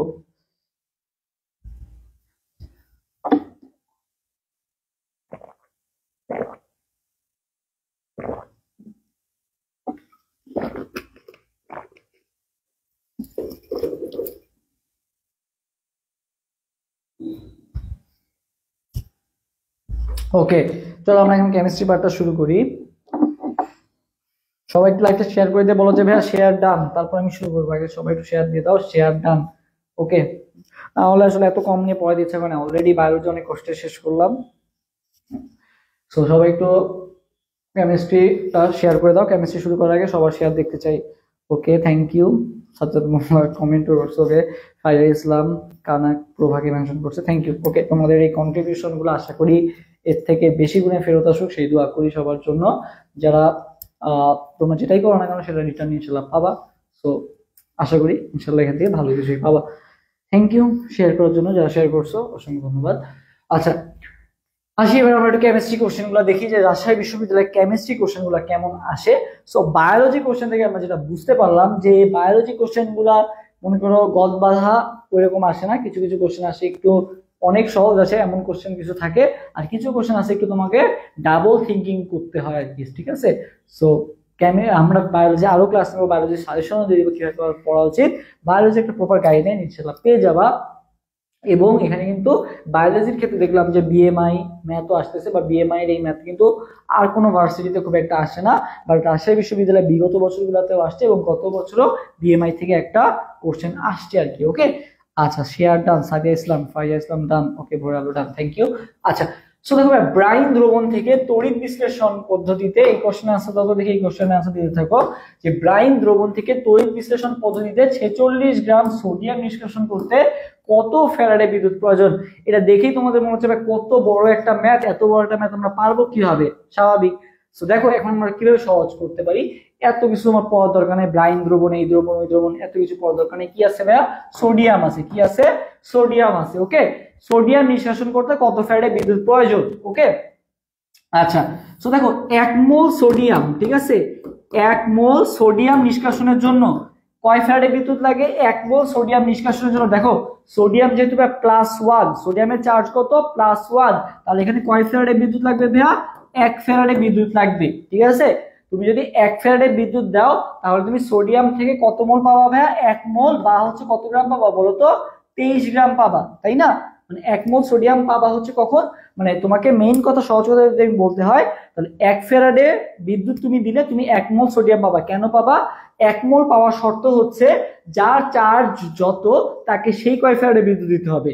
ম্যাগনেসিয়ামের ক্ষেত্রে তুমি 1 ফ্যারাডে পেতে মানে 1 মোল পেতে চাও, ম্যাগনেসিয়ামের ক্ষেত্রে তুমি 1 মোল পেতে চাও, তাহলে ম্যাগনেসিয়ামের চার্জ কত ভাইয়া 2+, তাহলে ম্যাগনেসিয়ামের ক্ষেত্রে তোমার কয় ফ্যারাডে দিতে হবে, 2 ফ্যারাডে। ওকে অ্যালুমিনিয়ামের ক্ষেত্রে তুমি 1 মোল পেতে চাও, অ্যালুমিনিয়ামের ক্ষেত্রে তোমার কয় ফ্যারাডে দিতে হবে, 3 ফ্যারাডে দিতে হবে, কারণ অ্যালুমিনিয়ামের চার্জ হচ্ছে 3+, তাই না। সো যেটা চার্জ যত তুমি যদি সেই কয় ফ্যারাডে বিদ্যুৎ দাও তাহলে তুমি 1 মোল পাবা, আর 1 মোল মানে কি তার ভর সংখ্যার পরিমাণ পাবা।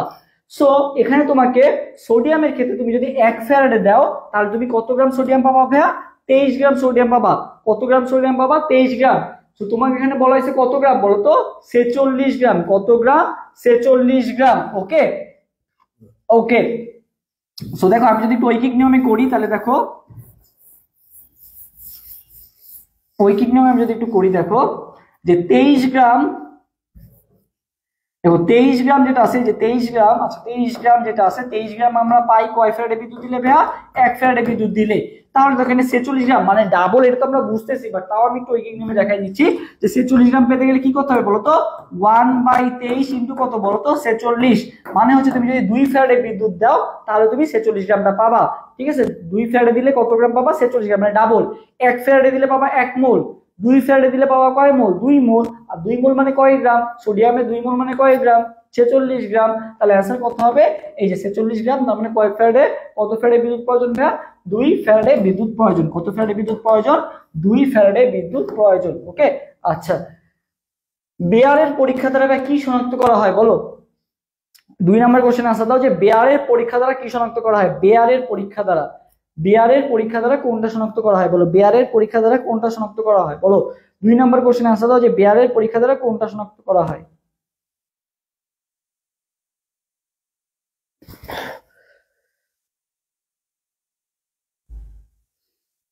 2 নম্বর কোশ্চেন আনসার দাও, 2 এর আনসার। আচ্ছা তোমার যে সম্পৃক্ত অসম্পৃক্ততার পরীক্ষা আছে না, সম্পৃক্ত হাইড্রোকার্বন অসম্পৃক্ত হাইড্রোকার্বন আছে। ওকে তো এই যে সম্পৃক্ত অসম্পৃক্ততার যে পরীক্ষাটা আছে, এই সম্পৃক্ত অসম্পৃক্ততার পরীক্ষাটা কোনটা দ্বারা করা হয়, বেয়ারের পরীক্ষা দ্বারা করা হয় আর কি, ঠিক আছে। সো বেয়ারের পরীক্ষা দ্বারা আমরা কি করি, অসম্পৃক্ততার যে পরীক্ষাটা আছে, যে সম্পৃক্ত নাকি অসম্পৃক্ত এটা যে পরীক্ষাটা, এটা আমরা করি কোন পরীক্ষা দ্বারা ভাইয়া, বেয়ারের পরীক্ষা দ্বারা করি। কোন পরীক্ষা দ্বারা করি, বেয়ারের পরীক্ষা দ্বারা করি হচ্ছে সম্পৃক্ত নাকি অসম্পৃক্ত, এটা আমরা করি কি বেয়ারের পরীক্ষা দ্বারা করি আর কি। ওকে, আচ্ছা, মানে ওই যে অ্যালকেন অ্যালকিন অ্যালকাইন, অ্যালকিন অ্যালকিন হচ্ছে ডাবল বন্ড, অ্যালকাইন হচ্ছে ট্রিপল বন্ড, আর অ্যালকেন হচ্ছে কি সিঙ্গেল বন্ড। এই দুইটা, আর এটা কি বলতো, একটা হচ্ছে সম্পৃক্ত আর একটা কি অসম্পৃক্ত।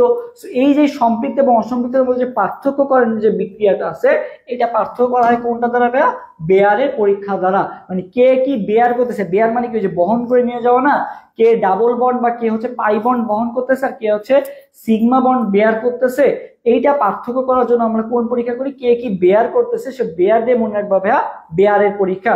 কে কি বেয়ার করতেছে সেটা দিয়ে মনে রাখবা কি পরীক্ষা, বেয়ারের পরীক্ষা।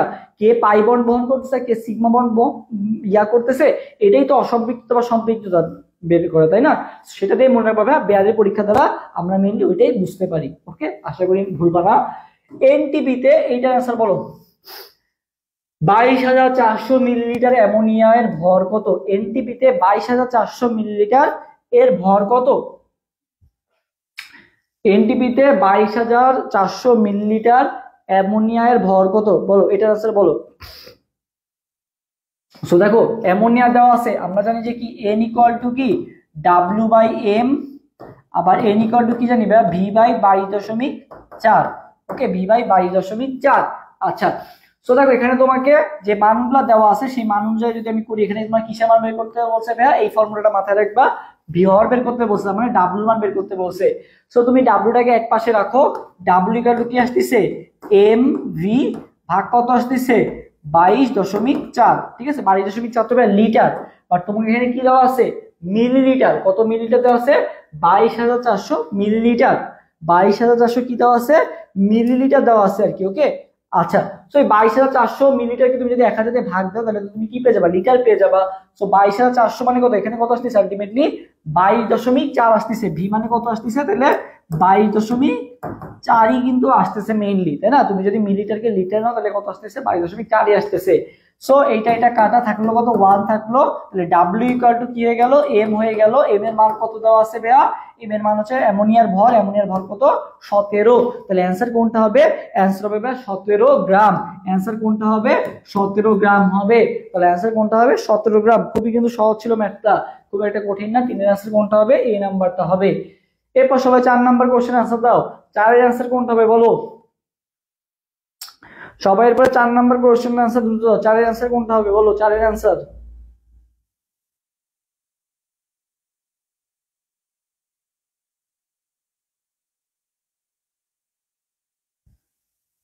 চার নাম্বার কোশ্চেনের আনসার দাও। 4 অ্যানসার কি বলা হয়েছে, যে এখানে দেওয়া আছে zinc by zinc 2 plus copper 2 plus এ কপার হইছে ক্যাথোডে নিচের কোন বিক্রিয়াটা ঘটে, ক্যাথোডে নিচের কোন বিক্রিয়াটা ঘটে বলো সবাই হচ্ছে। 4 নাম্বার কোশ্চেন আনসার দাও। আমরা জানি যে অ্যানোডে ঘটে ভাইয়া জারণ, অ্যানোডে কি ঘটে ভাইয়া, অ্যানোডে ঘটে হচ্ছে জারণ, আর ক্যাথোডে কি ঘটে ভাইয়া, ক্যাথোডে ঘটে ভাইয়া বিজারণ, ঠিক আছে। অ্যানোডে ঘটে জারণ আর ক্যাথোডে কি ঘটে, ক্যাথোডে ঘটে ভাইয়া বিজারণ। অ্যানোডে ঘটে কি জারণ আর ক্যাথোডে ঘটে কি বিজারণ, ঠিক আছে। অ্যানোডে ঘটে জারণ, ক্যাথোডে ঘটে বিজারণ। সো তোমাকে এখানে বলছে ক্যাথোডে নিচের কোন বিক্রিয়া ঘটে, ক্যাথোডে ঘটতে হবে আমরা বিজারণ, তাই না, এটা আমরা জানি। সেখানে মানে এখানে অ্যানোড কোনটা আর ক্যাথোড কোনটা, কোনটাকে আমরা অ্যানোড হিসেবে ইউজ করবো, কোনটাকে আমরা ক্যাথোড হিসেবে ইউজ করবো। সো এটার জন্য ভাই সক্রিয়তা সিরিজ, সো সক্রিয়তা সিরিজে যারা উপরে অবস্থান করে তাদেরকে আমরা অ্যানোড হিসেবে ইউজ করি। সক্রিয়তা সিরিজে যে ভাইয়া উপরে যারা থাকে তাদেরকে আমরা কি ইউজ করি, অ্যানোড হিসেবে ইউজ করি। আর ক্যাথোড হিসেবে ইউজ করি কাদের, যারা নিচের দিকে থাকে তাদেরকে আমরা কি হিসেবে ইউজ করি, ক্যাথোড হিসেবে ইউজ করি। সো এখানে কি কি আছে, জিঙ্ক আছে আর কপার আছে। তো আমরা যদি সক্রিয়তা সিরিজটা আমরা যখন পড়াবো তখন আমরা জানি যে ম্যাগাইভার এলো যেন ফিরে চাঁদে, ঠিক আছে। তাহলে জিঙ্ক ওই যে সেই এলো যেন যেনতে ছিল জিঙ্ক। আচ্ছা, আর একেবারে দেখবা লাস্টের দিকে যারা ছিল হাইড্রোজেনের নিচে যারা ছিল তারা কি ছিল, হাই কুফা হাজি আজি পেটাবে আমায়। সো ওই হাই কুফাতে যেটা ছিল, কুফাতে কি ছিল কপার ছিল, তাই না, ওরা কি ছিল হাইড্রোজেনের নিচে ছিল আর কি। সো আমরা দেখতে পাচ্ছি যে কপার নিচে আর জিঙ্ক কি উপরে। তাহলে অ্যানোড হিসেবে আমরা কোনটাকে ইউজ করবো ভাইয়া, অ্যানোড হিসেবে আমরা জিঙ্ককে ইউজ করব। আর ক্যাথোড হিসেবে আমরা কোনটাকে ইউজ করবো ভাইয়া, ক্যাথোড হিসেবে আমরা কপারকে ইউজ করব। ক্যাথোড হিসেবে আমরা কোনটাকে ইউজ করব, কপারকে ইউজ করব। সো ক্যাথোড নিচের কোন বিক্রিয়াটি ঘটে, আমরা বুঝলাম যে ক্যাথোডে কি ঘটে, ক্যাথোড হিসেবে আমরা কোনটাকে ইউজ করব, কপারকে ইউজ করব। সো এখানে আমরা কপারে দুইটা অপশন পাইছি, একটা অপশন পাইছি, একটা অপশন পাইছি। এখন আমরা কি জানি, কপারকে আমরা ক্যাথোড হিসেবে ইউজ করছি, আর ক্যাথোডে কি ঘটে ভাইয়া, বিজারণ ঘটছে, তাই না? বিজারণ মানে কি, ইলেকট্রন গ্রহণ। বিজারণ মানে কি, ইলেকট্রন গ্রহণ। তাহলে কপার কি করবে ভাইয়া, কপার 2 প্লাস দুইটা ইলেকট্রন কি করবে, গ্রহণ করে কিসে পরিণত হয়ে যাবে, কপারে পরিণত হয়ে যাবে। এই রিঅ্যাকশনটা কোথায় আছে দেখো তো, এই যে কপার 2 প্লাস দুইটা ইলেকট্রন গ্রহণ করে কপারে পরিণত হয়ে গেছে। তাহলে অ্যান্সার কোনটা হবে, অ্যান্সার হবে বি নাম্বারটা। ওকে, অ্যান্সার হবে কোনটা, বি নাম্বারটা। তো আশা করি ক্লিয়ার। তোমাকে ফার্স্টে দেখবা ক্যাথোডে বিক্রিয়া বলছে না অ্যানোডে বলছে। ক্যাথোডে মানে কি ঘটে, বিজারণ ঘটে। সো এখানে তুমি ফাইন্ড আউট করবে কোনটায় জারণ ঘটছে কোনটা বিজারণ ঘটছে। যেটা সক্রিয় উপরে আছে তাকে জারণ, আর যেটা নিচে আছে সেটা কি, বিজারণ। সো নিচে আছে কি, কপার আছে, তাহলে কপারের বিজারণ বিক্রিয়াটা তুমি জাস্ট দেখবা যে কোনটা ঠিক, এই যেটা ঠিক, তাহলে এটা आंसर। ওকে, আচ্ছা 5 নাম্বার, হাইড্রোজেন পরমাণুতে একটি ইলেকট্রন দ্বিতীয় শক্তি স্তর থেকে প্রথম শক্তি স্তরে অবস্থানান্তরের বিকিরণ কম্পাঙ্ক কত? বাপরে, এই কোশ্চেন आंसर দাও। অনেক বড় কোশ্চেনটা, বাট কোশ্চেনটা খুবই ইজি। বলো, হাইড্রোজেন পরমাণুতে একটি ইলেকট্রন দ্বিতীয় শক্তি স্তর থেকে প্রথম শক্তি স্তরে আসছে, এখন বলা হয়েছে বিকিরণ কম্পাঙ্কটা কত? বিকিরণ কম্পাঙ্কটা কত বলো সবাই। হচ্ছে 5 নাম্বার কোশ্চেন आंसर দাও যে বিকিরণ কম্পাঙ্কটা কত।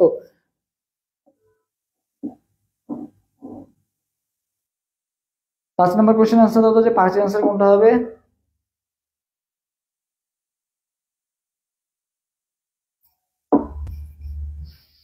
ওকে, দেখি 5 এর आंसरটা দাও সবাই।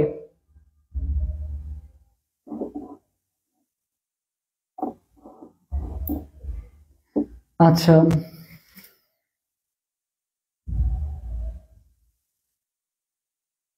বিকিরণ কম্পাঙ্কের মান জানতে চাওয়া হয়েছে, বিকিরণ কম্পাঙ্কের মান। আচ্ছা, তো দেখো আমরা জানি কি নিউ বার ইকুয়াল টু কি 1 বাই ল্যামডা ইকুয়াল টু কি RH ইকুয়াল টু কি 1 by n1 square minus 1 by n2 square. এটা হচ্ছে আমাদের মেইন ফর্মুলা, তাই না? Nu bar equal to 1 by lambda RH 1 by n1 square minus 1 by n2 square. তোমার এখানে n বারের মান জানতে চাওয়া হয়েছে, বা হচ্ছে বিকিরণ কম্পাঙ্কের মান জানতে চাওয়া হয়েছে আর কি। 5 এর आंसर সি, 5 এর आंसर সি। ওকে, আচ্ছা সো দেখি এখানে আমরা যদি মানগুলো একটু বসাই দিই তাহলে দেখি কি আসে। দেখো RH, দেখি RH এখানে দেখো RH into 1 by n1, n1 এর মান কত এখানে, প্রথম আর দ্বিতীয়। সো n1 এর মান কি, যেটা ইলেকট্রন আসছে নাকি যেটা থেকে ইলেকট্রন আসছে বলো তো। n1 এর মান হচ্ছে দ্বিতীয় স্তর থেকে প্রথম শক্তি স্তরে আসছে আর কি। n1 এর মান কত হবে, 1, যেটা আসছে সেটা হচ্ছে n1 এর মান। আর n2 এর মান কি, যেটা থেকে আসছে, কোনটা থেকে আসছে ভাইয়া, 2 নাম্বার শক্তি স্তর থেকে আসছে। 2 এর স্কয়ার মানে কত, 4, তাহলে 1 মাইনাস 1 বাই 4 ইন্টু RH। তাহলে এটা যদি আমি করি তাহলে কত আসতেছে বলো তো, এই যে তুমি 4 লসাগু করো, তাহলে এখানে কত আসতেছে, 4 মাইনাস 1 ইন্টু RH, তার মানে কত আসতেছে ভাইয়া, 3 বাই 4 RH। কত আসতেছে, 3 by 4 RH, 3 by 4 RH। So এটা যদি তুমি করতে হয়, এটা খুবই সহজে তুমি ক্যালকুলেশনটা করতে পারবা। 3 বাই 4 RH যেটা আছে এটাকে খুব সহজেই করা যাবে। এই দেখো ভাই 3 বাই 4, তুমি একটা মানে 3 বাই 4 কে যদি তুমি করো, আমি একবার ভালো মতো দেখাই দিই। এই যে 3 কে 4 দ্বারা ভাগ করো যদি, এখানে জাস্ট একটা দশমিক নিয়ে নাও, দশমিক নিয়ে এখানে 30 চলে আসলো। 4 7 কত, 28, 4 7 28, এখানে ভাই 2 আসলো আর 0 আসবে, 4 5 20 হয়ে গেল, শেষ। আর কিছু করার দরকার নেই। 0.75, তাহলে 0.75 কোথায় আছে ভাই, যে অপশন গ তে আছে। তাহলে 0.75 RH, 0.75 RH। তাহলে 5 এর आंसर কোনটা হবে, 5 এর आंसर হবে সি নাম্বারটা, 0.75 RH বা 3/4 RH। 3/4 মানে 0.75, এটা আমরা জানি। ওকে, তাও আর কি তোমাদের একটু ভেঙে দেখাইলাম। নিচে যৌগগুলোর মধ্যে কোনটার ক্ষারকত্ব বেশি, বলো কোনটার ক্ষারকত্ব বেশি। সবাই এরপরে 6 নম্বর কোশ্চেন आंसर দাও যে কোনটার ক্ষারকত্ব বেশি, কোনটার ক্ষারকত্ব বেশি, বলো কোনটার ক্ষারকত্ব বেশি।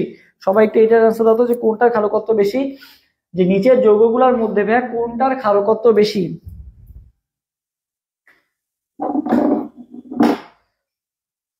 6 নম্বর কোশ্চেন না জানতে চাই যে 6 आंसर কোনটা হবে।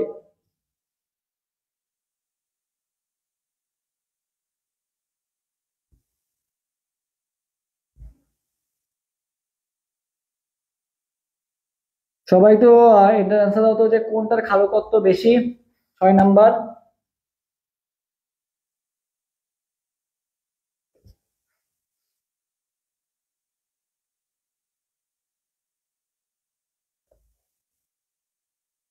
দ্রুত দ্রুত দ্রুত সবাই 6 নম্বর কোশ্চেন আনসার দাও, সবাই 6 নম্বর কোশ্চেন আনসার দাও। Okay, KOH KOH okay. 6 C 6 A, আচ্ছা 6 এও আসছে, আচ্ছা 6 সি।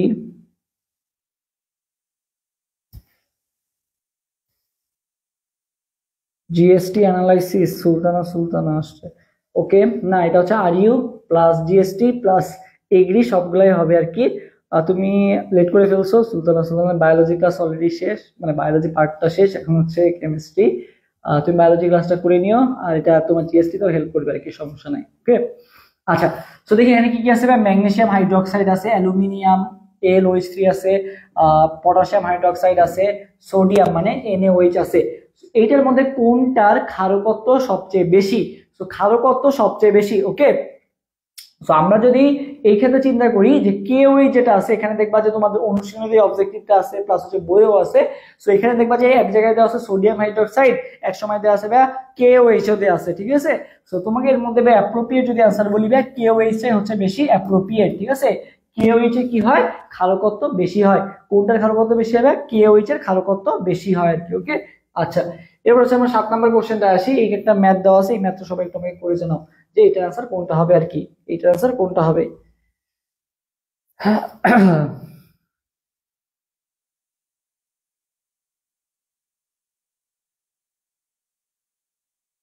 এটার আনসার দাও তো সবাই, এটার আনসার কোনটা হবে 7 নম্বর কোশ্চেনটা।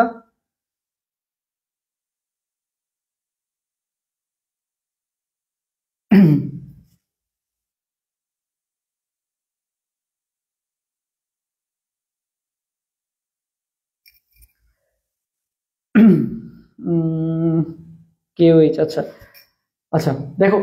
আচ্ছা, তারপর আমি তোমাদের এই কোশ্চেনটা দিয়ে যদি কোনো কনফিউশন থাকে এই কোশ্চেন কিন্তু মানে তোমরা হচ্ছে ওই আধা বিক্ষেপ তোমাদের একটা পড়েছিলাম না, আধা বিক্ষেপ। আধা বিক্ষেপ আমরা জানি কি উপর থেকে নিচে গেলে কি আধা বিক্ষেপ বাড়ে, ঠিক আছে। আধা বিক্ষেপ তোমার যদি এটা মনে নাও থাকে তাহলে এবার মনে রাখবা যে উপর থেকে নিচে গেলে আমাদের কি হয়, আকার, ধাতব ধর্ম, বিজারণ ক্ষমতার ক্ষারকীয় ধর্ম সবগুলাই কি হতে থাকে, বাড়তে থাকে। আকার, ধাতব ধর্ম, সবাই তো আধা বিক্ষেপটা কমেন্ট করবা। আধা বিক্ষেপ, আকার, ধাতব ধর্ম, বিজারণ ক্ষমতা, ক্ষারকীয় ধর্ম, এরা কি হয় ওপর থেকে নিচে গেলে কি হইতে থাকে, বাড়তে থাকে। মানে আকার বাড়তেছে, উপর থেকে নিচে গেলে কি আকার বাড়ে, সাথে সাথে ধাতব ধর্ম বাড়ে, বিজারণ ক্ষমতা বাড়ে, আর ক্ষারকীয় ধর্মটা বাড়ে আর কি।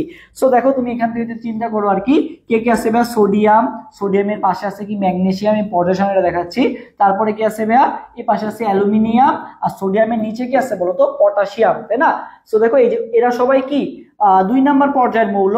আর এটা কি বলতো, সরি এটা হচ্ছে 3 নম্বর পর্যায়ের মৌল, 2 8 1, তাহলে এটা হচ্ছে 3 নম্বর পর্যায়ের মৌল।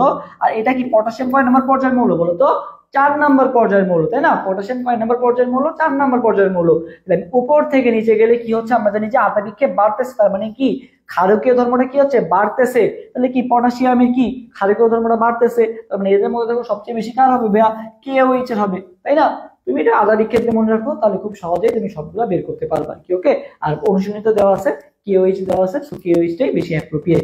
সো অ্যানসার কোনটা হবে, আধা বিক্ষেপ দিয়ে চিন্তা করলে কোনটা হবে, KOH রাইট। ওকে আচ্ছা, আশা করি এটাও আধা বিক্ষেপ, সবাইকে আধা বিক্ষেপটা একটু কমেন্ট করতে বলছিলাম।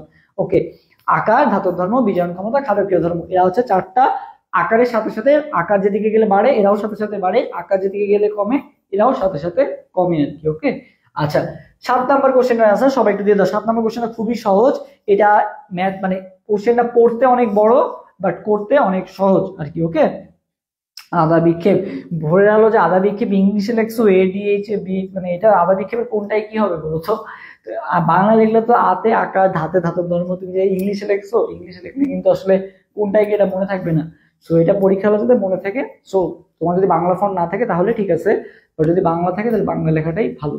আচ্ছা, তো দেখো নাইট্রোজেন, অক্সিজেন ও আর্গন গ্যাসের মিশ্রণে মোট চাপ দেওয়া আছে। নাইট্রোজেন, অক্সিজেন আর আর্গন গ্যাস, 3টা গ্যাস মিলায়ে মোট চাপ দেওয়া আছে 760 মিলিমিটার, বুঝছো পারো।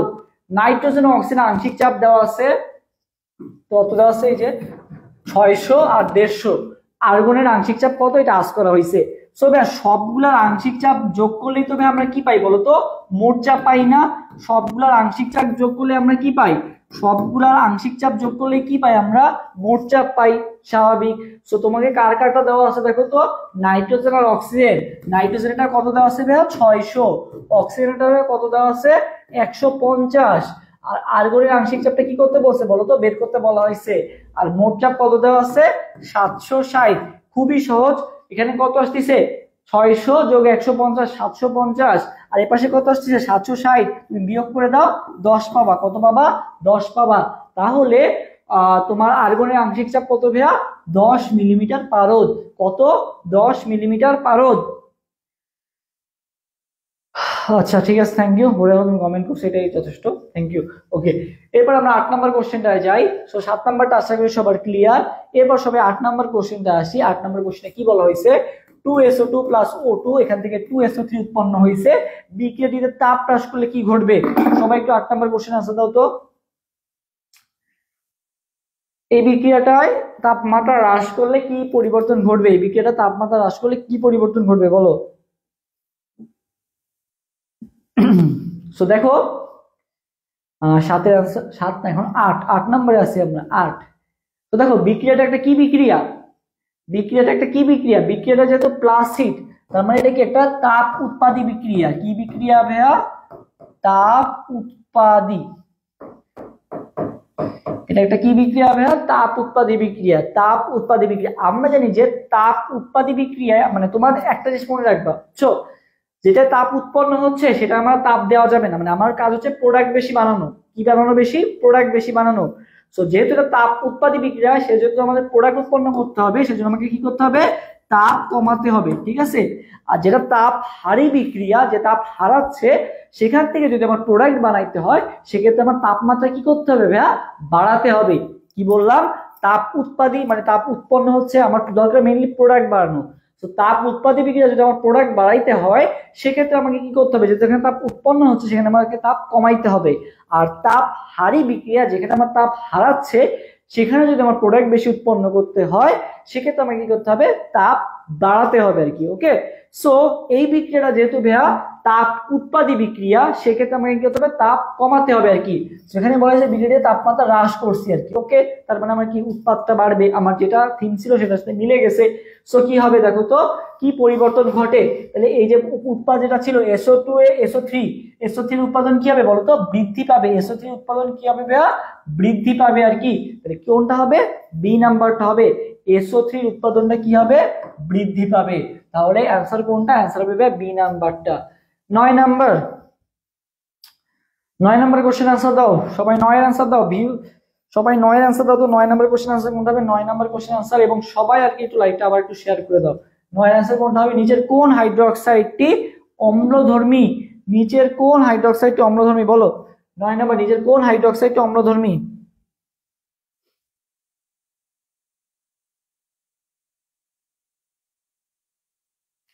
বলো কোন, নিচের কোন?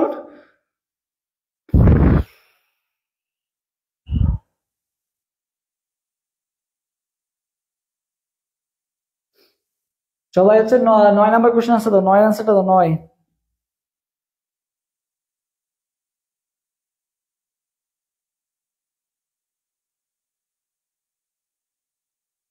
9 নাম্বার কোশ্চেন আনসার দাও। 9 আনসার কোনটা হবে? 9 9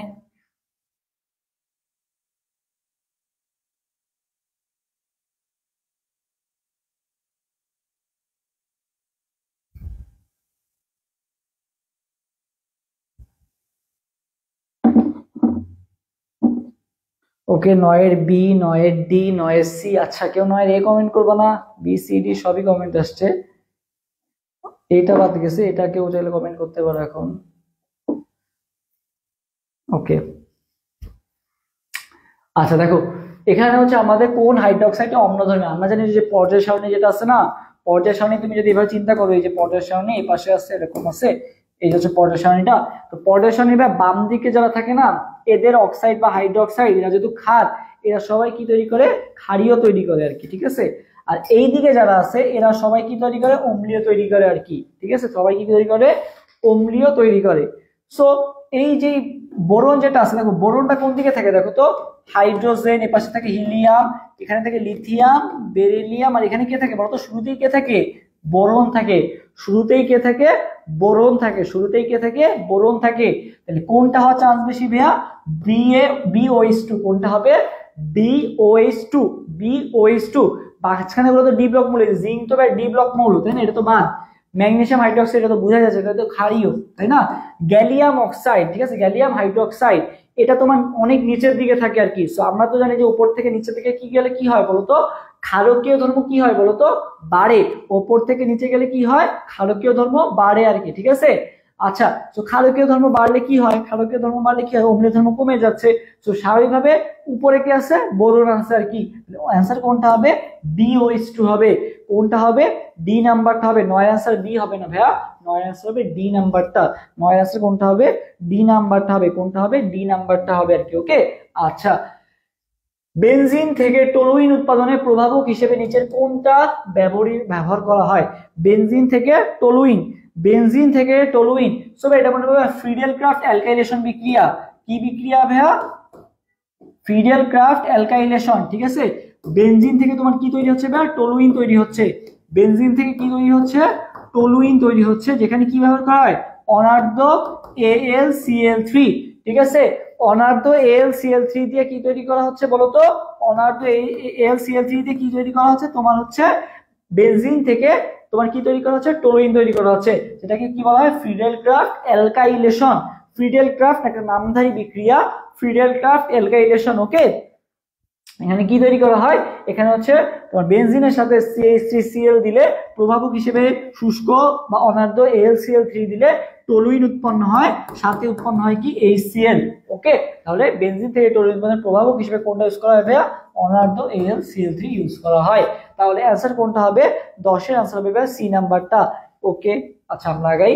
11 নাম্বার, 0.1 মোল 250 ml দ্রবণ প্রস্তুত করতে কত গ্রাম NaOH লাগে, সহজ ম্যাথ, S ইকুয়াল টু কি W ইন্টু 1000 ভাগ কি M ইন্টু V। এখানে তোমাকে কিসের মান জানতে চাওয়া হয়েছে, কত গ্রাম, তার মানে কিসের মান বের করতে হবে, W এর মান বের করতে হবে। সো দেখো আমরা কি আসে, W ইকুয়াল টু কি আসে, SMV ভাগ কত আসে ভাইয়া, 1000, SMV ভাগ কত আসে, 1000।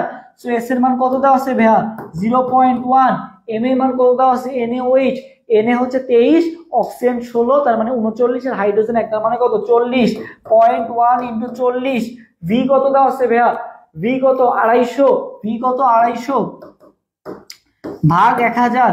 সো 250 দিয়ে তুমি 1000 এর ভাগ দাও ভাইয়া, 4 পাবা, আর 4 10 কে 40, তাহলে কত আসতেছে বলো তো, 10 ইন্টু 0.1, 10 ইন্টু 0.1 মানে কত, 10 ইন্টু 0.1 মানে কত 1, 10 ইন্টু 0.1 মানে কত 1। তাহলে অ্যান্সার কোনটা হবে, অ্যান্সার হবে বি নাম্বারটা, 10 ইন্টু 0.1 মানে 1, ঠিক আছে। তাহলে অ্যান্সার কোনটা হবে, 11 আনসার হবে ভাইয়া বি নাম্বারটা, 11 আনসার কোনটা হবে, বি নাম্বারটা হবে। তোমাদের কমেন্ট নাই কেন, 11 আনসার কোনটা হবে, বি নাম্বারটা হবে, ওকে। আচ্ছা, ওকে, 12 নম্বর কোশ্চেন আনসার দিয়ে দাও, 12 সবাই। এরপরে 12 নম্বর কোশ্চেন আনসার দাও তো, যে 12 এর আনসার কোনটা হবে, 12, 10, 11 থেকে কমেন্ট করো নাই, 12 এর আনসার চাই তোমাদের, 12 নম্বর কোশ্চেনটা তোমরা আনসার দিবা। বলো 12 এর আনসার কোনটা হবে,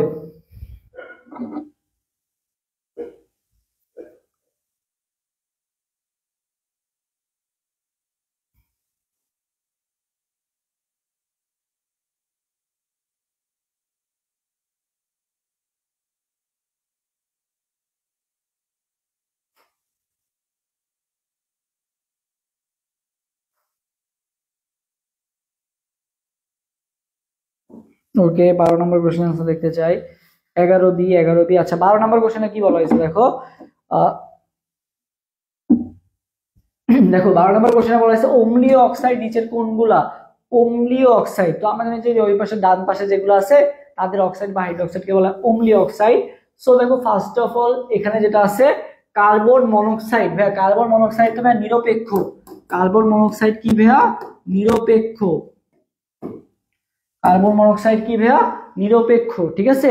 কার্বন মনোক্সাইড কি নিরপেক্ষ আর কি, ওকে, এইটা হওয়ার চান্স নাই।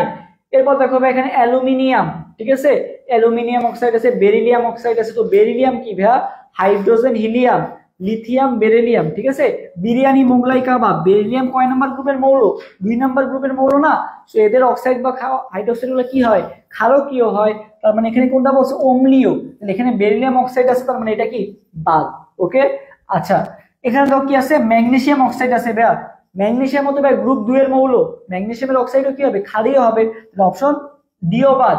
অপশন সি তে দেখো ভাই যারা যারা আছে সবাই কিন্তু অ্যাসিডিক, সবাই কিন্তু কি বলতো অ্যাসিডিক। তো তোমাকে এখানে অপশন বাদ দেওয়া শিখতে হবে। কি শিখতে হবে ভাই, অপশন বাদ দেওয়া শিখতে হবে। তাহলে অ্যান্সার কোনটা হবে, অ্যান্সার হবে সি নাম্বারটা। তুমি ফাইন্ড আউট করবে যে অপশনে কোথায় ক্ষারকীয় অক্সাইড দেওয়া আছে, তাহলে সেই অপশন আমার বাদ হয়ে যাবে। আমাকে ফাইন্ড আউট করতে হবে অম্লীয় অক্সাইডটা কোথায় কোথায় আছে। কি ফাইন্ড আউট করতে হবে, অম্লীয় অক্সাইডটা। অ্যান্সার কোনটা হবে, সি নাম্বারটা। 13 নাম্বার, 13 নাম্বার কোশ্চেন আনসার দিয়ে দাও। 13 নাম্বার, 13 নাম্বার কোশ্চেন আনসার দিয়ে দাও। 13 আনসার কোনটা হবে,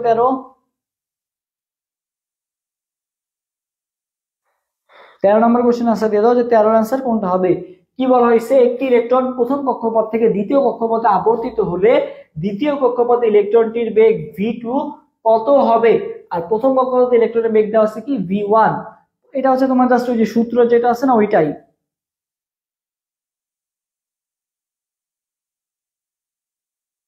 12 আনসার শেষ। 13 নম্বর কোশ্চেন আনসার দাও।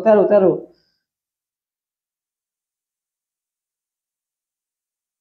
বলা হয়েছে যে প্রথম কক্ষপথে থেকে দ্বিতীয় কক্ষপথে ইলেকট্রনের বেগ v2 এবং প্রথম কক্ষপথে ইলেকট্রনের বেগ v1 দেওয়া আছে আর কি। ওকে, আচ্ছা সো ভাই এটা ক্ষেত্রে মনে রাখবা হচ্ছে v1 বাই v2, ঠিক আছে।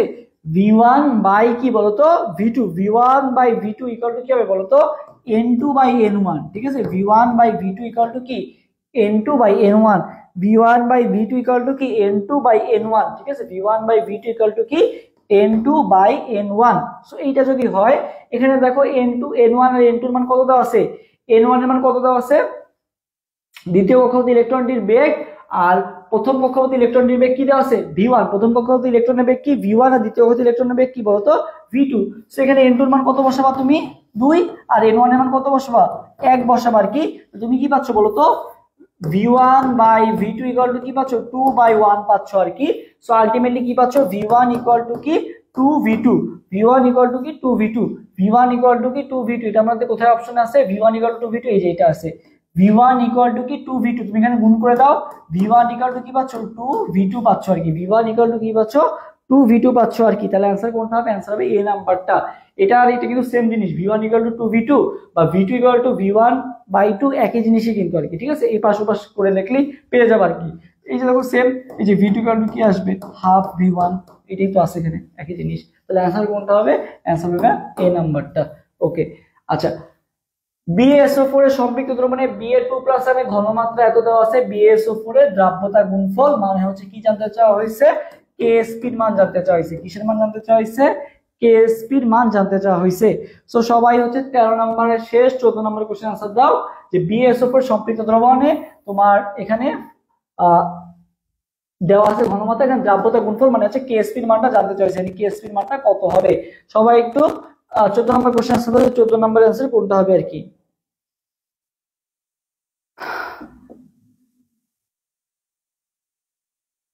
ওকে, আচ্ছা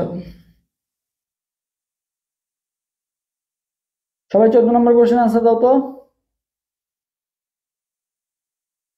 আচ্ছা আচ্ছা দেখো এখানে তোমার ঘনমাত্রা দেখো, বেরিলিয়াম সালফেটকে তোমাকে আগে ভাঙা শিখতে হবে। বেরিলিয়াম সালফেট, হ্যাঁ BaSO4 কে যদি ভাঙো তাহলে কি পাবো বলো তো, Ba2+ প্লাস SO4 2-, তাই না। এটা হচ্ছে তোমাকে ভাঙলে পেলা। সো এটা কি S, আর এখান থেকে এটাকে কি ধরবা S ধরবা, দুইটাকে গুণ করলে কি পাচ্ছ ভাইয়া S² পাচ্ছ। কি পাচ্ছ S²। সো তোমাকে S এর মান দিয়ে দেওয়া আছে কত 4 × 10⁻⁵, 4 × 10⁻⁵ এটার স্কয়ার, 4 × 10⁻⁵ এটার স্কয়ার, 4 × 10⁻⁵ এইটার স্কয়ার দেওয়া আছে। সো এটার স্কয়ারটা একটু করে ফেলি আমরা, তাহলে 4 × 10⁻⁵ এটার স্কয়ার করলে কত আসে দেখি একটু, 4 × 10⁻⁵ এটার স্কয়ার। সো 4 এর স্কয়ার করলে কত আসে ভাই 16, ঠিক আছে। 16 আর 10⁻⁵ মানে কত 10⁻10। এটাকে যদি তুমি 1.6 দিয়ে লেখো তাহলে কি আসবে 10⁻9 আসবে আর কি। কি আসবে 10⁻9 আসবে আর কি। তাহলে आंसर কোনটা হবে 1.6 × 10⁻9। এটা কি সবাই বুঝতে পারছো, 1.6 × 10⁻9। অহনাত হোসেন কমেন্ট করছো আসসালামু আলাইকুম ভাইয়া। ওয়ালাইকুম আসসালাম। তুমি হয়তো লেট করছো, তোমার সমস্যা নাই, এখন থেকে করো, এখন আরো কিছু কোশ্চেন বাকি আছে কেমিস্ট্রি এবং বায়োলজি, আমাদের পার্টটা শেষ, তুমি ক্লাস শেষে পরবর্তীতে করে নিও। ওকে, সো এটা কি সবাই ক্লিয়ার যে 1.6 × 10⁻9 কিভাবে আসছে? যদি ক্লিয়ার হয়ে থাকে তাহলে সবাই একটু কমেন্ট করো যে ভাইয়া ক্লিয়ার, তাহলে আমি পরেরটায় আগাই। আচ্ছা, এরপরে সবাই 15 নম্বর কোশ্চেন আনসার দিয়ে দাও। 15 নম্বর কোশ্চেন আনসার দিয়ে দাও। 15 নম্বর কোশ্চেনটা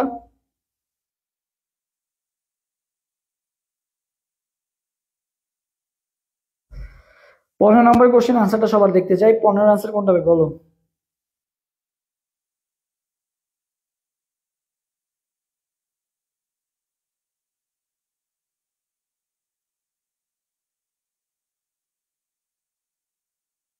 হুম, 15 নম্বর কোশ্চেন আনসার সবাই দ্রুত দিয়ে দাও। 15 নম্বর কোশ্চেনটা।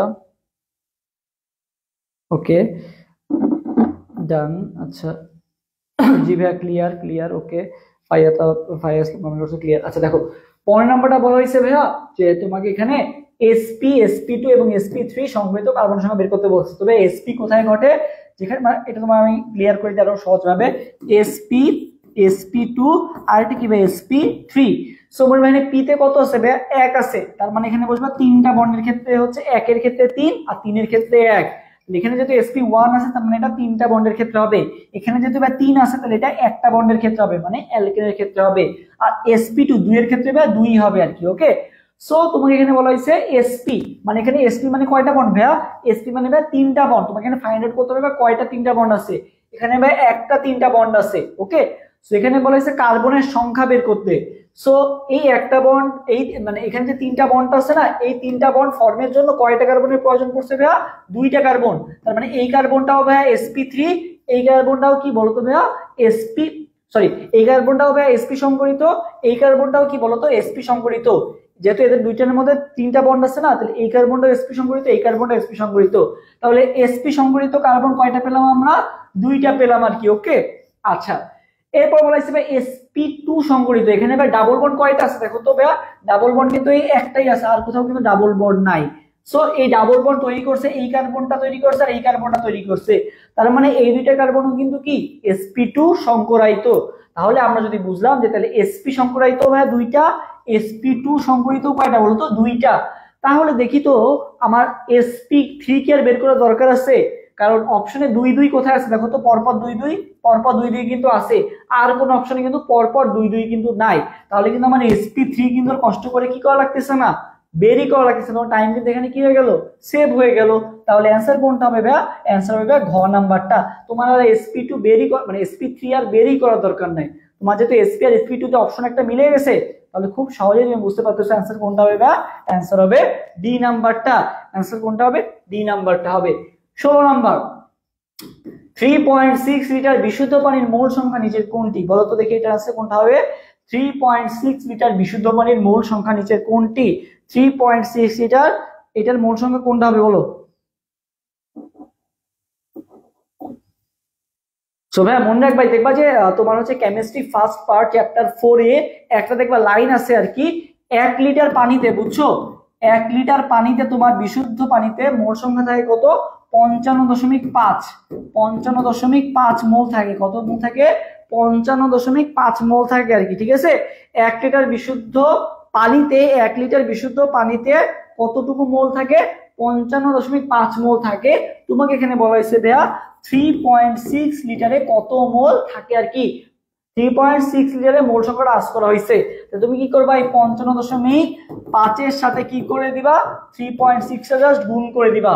55.5 এর সাথে 3.6টা গুণ করে দিবা আর কি। ওকে, সো এটা কিন্তু খুবই সহজ, এটা তুমি ক্যালকুলেশন করলেই বুঝতে পারবা। দেখো তুমি ফার্স্টে 3 দ্বারা গুণ করো, মানে 55.5 এর সাথে মানে 50 হিসাব করো, আর এখানে 3 হিসাব করো। তাহলে 50 × 3 মানে কত ভাইয়া? 50 × 3, 50 মানে হচ্ছে 50, 3 3 15 কত? মানে 3 5 কত? 3 5 হচ্ছে 15, মানে 150 হবে। 150 আশেপাশে কিছু একটা হবে। কি হবে? 150 আশেপাশে কিছু একটা হবে। এখন ভাই 150 আশেপাশে ভাই 200 আছে, 180 দিয়ে রাখছে।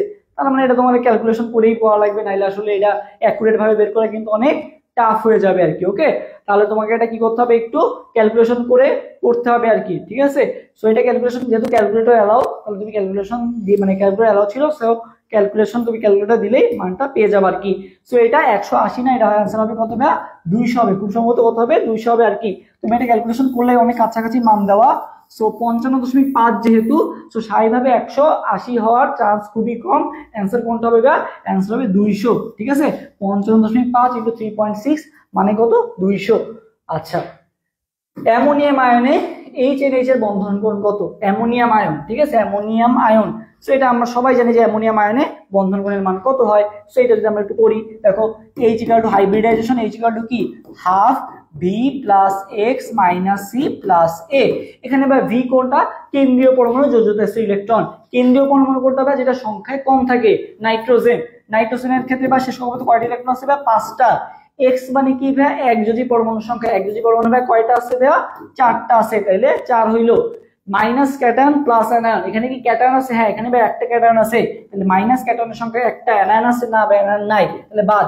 তাহলে কত আসতেছে 9 - 1 মানে কত 8, 8 আর আগে তো হাফ গুণ আছে, তার মানে 8/2 মানে কত 4। আর 4 মানে কি ভাইয়া sp3, 4 মানে কি ভাইয়া sp3, 4 মানে কি sp3। আর আমরা তো জানি যে ভাই sp3 সম্পূর্ণ হলে কোণের মান কত ডিগ্রি হয়, sp3 সম্পূর্ণ হলে ভাই কোণের মান কত ডিগ্রি হয় 109.5 ডিগ্রি। sp3 সম্পূর্ণ হলে ভাই কত হয় 109.5 ডিগ্রি। 199.8 মানে, হ্যাঁ 100, মানে ক্যালকুলেটর করছো, আচ্ছা হ্যাঁ 199.8 বা 200, ওকে ঠিক আছে। তাহলে এটা কত হবে ভাই sp3 সংকরিত, আর sp3 সংকরিত মানে কত 109.5 ডিগ্রি, ওকে। আচ্ছা 18 নম্বর কোশ্চেনের आंसर দাও। 18, সবাই দ্রুত 18 নম্বর কোশ্চেনের आंसर দাও যে 18 आंसर কোনটা হবে। 18 সবার কাছ থেকে 18 নম্বর কোশ্চেনের आंसर দেখতে চাই, 18 आंसर কোনটা হবে।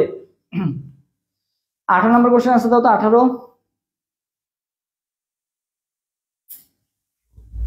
18 নম্বর কোশ্চেনটার आंसर দাও তো সবাই। 18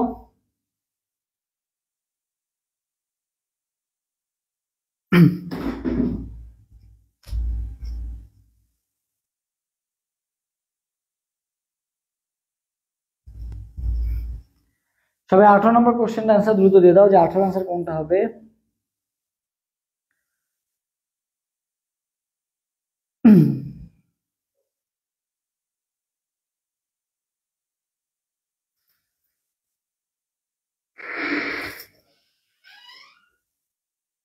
আঠারোর অ্যান্সার এখনো পেলাম না। আচ্ছা দেখো, 18 পর্যায়ের সঙ্গে একই পর্যায়ে বাম থেকে ডান দিকে গেলে মৌলগুলোর ক্ষেত্রে কোনটা সঠিক, আমি আগেই বললাম যে বাম থেকে ডানে গেলে আমাদের কি হয়, আকার কি হয়, বাম থেকে ডানে গেলে আকার হ্রাস পায়, তার মানে আধা বিক্ষেপও কি হবে হ্রাস পাবে, আকারও হ্রাস পাবে এবং আধা বিক্ষেপও কি হবে হ্রাস পাবে। মানে আধা বিক্ষেপ মানে কি কি, আধা বিক্ষেপ তোমাদের জাস্ট এটা মুখস্থ করাইছিলাম। আধা বিক্ষেপ মানে আকার, ধাতব ধর্ম, বিচন ক্ষমতা, ক্ষারকীয় ধর্ম, এই 4টা ধর্ম কি হবে হ্রাস পাবে। তার মানে আয়নীকরণ শক্তি বৃদ্ধি পাবে, ইলেকট্রন শক্তি হ্রাস পাবে। দেখো আধার বাম থেকে ডানে গেলে আধা বিক্ষেপ হ্রাস পায়, বাকি সকল ধর্ম কি হয় বৃদ্ধি পায়। এখানে বলা হয়েছে কি ইলেকট্রন শক্তি হ্রাস পায়। আচ্ছা তো দেখো ইলেকট্রন শক্তি হ্রাস পায় না ভাই, ইলেকট্রন শক্তি তো বৃদ্ধি পায়, তাহলে এটা বাদ। তড়িৎ কত অপরিবর্তিত থাকে না, তড়িৎ চেঞ্জ হবে, হয় বাড়বে না কমবে, একটা থেকে সবে কি হবে বাড়বে আর কি, ওকে। আচ্ছা পরমাণুর আকার কি হয়, আধা বিক্ষেপ হ্রাস পাচ্ছে মানে কি আকার হ্রাস পাচ্ছে, এখানে আকার বৃদ্ধি পাবে এটাও না। আয়নীকরণ শক্তি কি হয় বৃদ্ধি পায়, হ্যাঁ ঠিক আছে, আধা বিক্ষেপ হ্রাস পাচ্ছে, বাকি সকল ধর্ম বৃদ্ধি পাচ্ছে। আধা বিক্ষেপের মধ্যে যদি আয়নীকরণ শক্তি নাই, আয়নীকরণ শক্তি কি হবে বৃদ্ধি পাবে। তাহলে অ্যান্সার কোনটা হবে 18 অ্যান্সার হবে এ নাম্বারটা। 19 নাম্বার কোশ্চেন आंसर দাও, কোনটি জারক নয়। 19 এর আনসারটা দাও যে কোনটা হবে। আচ্ছা আরেকটা বলে রাখি, তোমরা যারা এগ্রির প্রিপারেশন নিচ্ছ, তোমরা জানো যে আমাদের তোমাদের এই শেষ সময়ে,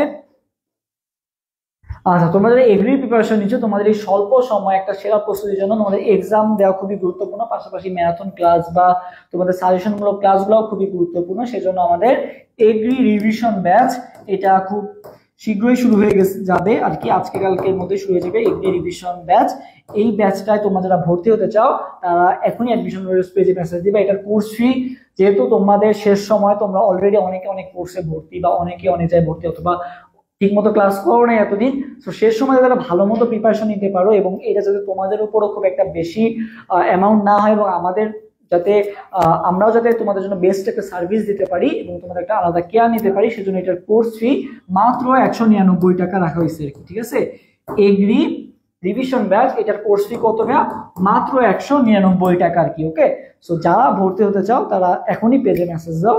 এই ডিসকাউন্ট অফার, এটার প্রাইস আমাদের অনেক বেশি ছিল, ডিসকাউন্ট প্রাইস আমরা মাত্র 500 টাকাটা আমরা রাখতেছি মাত্র 199 টাকা আর কি। ওকে, যারা ভর্তি হতে চাও এখনই পেজে মেসেজ দাও। আচ্ছা ভাই, কোনটি জারক নয় মানে কি? কোনটা বিজারক? কোনটা জারক নয় তার মানে কি বুঝাইছে? কোনটা বিজারক, ঠিক আছে? কোনটা জারক নয় তার মানে কি? কোনটা বিজারক, এটা তোমাকে বের করতে হবে। সো ভাই কোনটা বিজারক বলো তো? সো আমি যদি দেখি, দেখো বিজারক, বিজারকের ভাইয়া বৃদ্ধি সম্ভব নাকি সম্ভব না বলো তো? বিজারকের ভাইয়া বৃদ্ধি সম্ভব, বিজারকের কি বৃদ্ধি সম্ভব? যেমন দেখো নাইট্রিক অ্যাসিড, সো ভাই নাইট্রিক অ্যাসিডের আগে কে ছিল? Nitrous acid, HNO2, HNO2, HNO2 তে নাইট্রোজেনের বা যাওয়ার মান কত ছিল দেখো তো? নাইট্রোজেনের যাওয়ার মান ছিল ভাইয়া, এই যে 2 × 4, 4 থেকে 1 বাদ দাও কত আসতেছে ভাইয়া? +3 আসতেছে। আর HNO3 তে হিসাব করো 3 × 6, 6 থেকে 1 গেল কত আসতেছে বলো তো? +5। তার মানে দেখো যে নাইট্রোজেনের কিন্তু হাইয়েস্ট যাওয়ার মান কত হতে পারে বলো তো? +5, ঠিক আছে? সো এখানে যেহেতু ভাইয়া বৃদ্ধি সম্ভব, HNO2 যেহেতু +3 ছিল, এখান থেকে বৃদ্ধি হয়তো ভাই +5 হওয়া পসিবল। সো ভাই যার বৃদ্ধি পসিবল সে হচ্ছে বিজারক। তোমার যদি মুখস্থ না হয় লেভার মনে রাখবা, যার বৃদ্ধি সম্ভব সে কি? বিজারক। HNO2 বিজারক, বাট HNO3 কি জারক? কারণ কি HNO2 থেকে তুমি HNO3 তে পরিণত হতে পারবা, বাট HNO3 থেকে তো আরো উপরে তো যেতে পারবা না, কারণ HNO3 তো হাইয়েস্ট, তাই না? তার মানে ভাই HNO2 হচ্ছে বিজারক, আর HNO3 কি ভাইয়া? জারক। HNO3 কি ভাইয়া? জারক আর কি। ওকে, সো তোমাকে আস্ক করা হয়েছে কোনটা বিজারক, সো HNO3 কি জারক, তার মানে এটা হবে না। আচ্ছা, এরপরে আসি আমরা দেখি যার আর বৃদ্ধি সম্ভব না সে কি জারক, আর যার বৃদ্ধি সম্ভব সে কি বিজারক। ওকে, সো এখানে আমাকে ফাইন্ড আউট করতে হবে বিজারকটা, তার মানে যেটার বৃদ্ধি সম্ভব। এবার আসি ভাই Na2H2O3 তে আসি। Na2 মানে কত? এখানে সোডিয়াম কত? +2, সালফার বের করতে হবে তাহলে 2x, এখানে কত আসতেছে ভাইয়া? -6 আসতেছে। তার মানে তুমি যদি একটু ক্যালকুলেশন করো তাহলে কত আসতেছে দেখো তো? এখানে কত আসতেছে? -4, ওর পাশে গেলে কি হয়ে গেল ভাইয়া? +4 হয়ে গেল, +4, আর এখানে কত আছে ভাইয়া? 2x আছে। তাহলে x এর মান কত বের হচ্ছে দেখো তো? x এর মান বের হচ্ছে ভাইয়া 2 বের হচ্ছে। x এর মান কত বের হচ্ছে? সালফার 2 বের হচ্ছে। সো সালফার তো ভাইয়া +6 হইতে পারে, তার মানে কি সালফারের বৃদ্ধি সম্ভব। সবাই কমেন্ট করবা ব ব, বিজারকের বৃদ্ধি সম্ভব, বিজারকের বৃদ্ধি সম্ভব, এই ট্রিক্সটা মনে রাখবা। সো সালফারের মান কত বের হইছে ভাইয়া? +2 বের হইছে। সালফার তো ভাইয়া +6 হইতে পারে, তাই না? সালফার কত হইতে পারে ভাইয়া? +6 হইতে পারে। তার মানে এখানে বিজারক কোনটা ভাইয়া বলো তো? Na2H2O3, Na2H2O3 এটা কি বলো তো? বিজারক। Na2H2O3 বিজারক, বৃদ্ধি সম্ভব, বিজারকের কি সম্ভব? বৃদ্ধি সম্ভব। অনেকে মুখস্থ করবা, মুখস্থ করার দরকার নেই, এই ট্রিক্সটা জাস্ট ফলো করো, খুব সহজেই বিজারক এবং জারকটা ফাইন্ড আউট করতে পারবা। ওকে, আচ্ছা 20 নাম্বারটা, এই কোশ্চেন আনসার দিয়ে দাও। 20 এর আনসার দেবা সবাই, 20 আনসার দাও। ব ব কমেন্ট করতে বলছিলাম, এরিন সরকার কমেন্ট করছে, সাজ্জাদ মোল্লা কমেন্ট করছে। ওকে, থ্যাংক ইউ। আচ্ছা, বিজারকের বৃদ্ধি সম্ভব, বিজারকের বৃদ্ধি সম্ভব, বিজারকের বৃদ্ধি সম্ভব। আচ্ছা, সো এরপরে 20 নাম্বার কোশ্চেন আনসার দাও। 20 হ্যাঁ 20। আচ্ছা দেখো, এখানে দেখো ডেল এইচ এর মান কি দেওয়া আছে ভাইয়া? প্লাস দেওয়া আছে। ডেল এইচ এর মান প্লাস মানে কি বোঝায় বলো তো? তাপ হারি বিক্রিয়া। ডেল এইচ এর মান ভাইয়া প্লাস মানে কি বোঝায় ভাইয়া? এটা একটা তাপ হারি বিক্রিয়া। ডেল এইচ এর মান প্লাস মানে কি? এটা একটা তাপ হারি বিক্রিয়া। সো তাপ হারি বিক্রিয়া আমাদের যদি উৎপাদ বেশি পেতে হয় তাহলে কি করতে হবে ভাইয়া? তাপ দিতে হবে। কি করতে হবে? তাপ হারি, যেহেতু তাপ হারা আছে তাহলে তাকে কি করতে হবে? তাপ দিতে হবে আর কি। সো এই তাপ হারি বিক্রিয়া কি হয়েছে? তাপমাত্রা কমানো হয়েছে, তার মানে কি আরো মানে আরো ইয়া করা হয়েছে, মানে তাদেরকে আরো পিছায় দেওয়া হয়েছে, তাই না? সো তাপ হারি বিক্রিয়া কি করা হয়েছে? তাপ কমানো হয়েছে। সো তাপ কমালে কি হবে? উৎপাদ বাড়ার বদলে কি হয়ে যাবে? উৎপাদ আরো কমে যাবে আর কি। সো বলা হয়েছে কোন বক্তব্যটি সঠিক নয়, মানে কোন বক্তব্যটি মিথ্যা বা ভুল। আচ্ছা, সো আমাকে ভুল ফাইন্ড আউট করতে হবে, এখানে ভুল কোনটা আছে। সো এখানে কি বলা হয়েছে? সাম্য অবস্থা বাম দিকে অগ্রসর হবে। হ্যাঁ, যেহেতু বিক্রিয়াটা পিছনের দিকে চলে যাচ্ছে তার মানে এটা বাম দিকে অগ্রসর হবে। ওকে, উৎপাদের পরিমাণ হ্রাস পাবে। হ্যাঁ, এটাও ঠিক আছে। সাম্যক ধ্রুবকের মান বৃদ্ধি পাবে। আর একটাই কি আছে? সাম্যক ধ্রুবকের মান হ্রাস পাবে। যেহেতু বিক্রিয়াটা পেছনের দিকে যাচ্ছে তার মানে এটা কি হবে? সাম্যক ধ্রুবকের মান হ্রাস পাবে। কি হবে? হ্রাস পাবে। তাহলে কোনটা সঠিক নয়? এই যে সাম্যক ধ্রুবকের মাঝে বৃদ্ধি পাবে, এটা ভাইয়া সঠিক নয়। সো অ্যান্সার কোনটা হবে? অ্যান্সার হবে ভাইয়া এ নাম্বারটা। মিথ্যা কোনটা বা ভুল কোনটা? এ নাম্বারটা। তাহলে 20 এর অ্যান্সার কোনটা হবে ভাইয়া? 20 এর অ্যান্সার হবে এ নাম্বারটা। রাজশাহী বিশ্ববিদ্যালয়ের আসা কোশ্চেন 21 নাম্বার। এরপর সবাই 21 নাম্বার কোশ্চেন অ্যান্সার দাও। 21 অ্যান্সার কোনটা হবে? এটা তোমরা অ্যান্সার দিবা, খালি আমি অ্যান্সার করে যাচ্ছি, তোমরা অ্যান্সার দাও। 21 অ্যান্সারটা তোমরা দাও দেখি। 21 অ্যান্সারটা তোমরা দাও। 21 নাম্বার কোশ্চেন অ্যান্সারটা তোমাদের কাছ থেকে দেখতে চাই। 21 এর অ্যান্সারটা তোমরা কমেন্ট করে জানাও। বলো 21 অ্যান্সার কোনটা হবে বলো।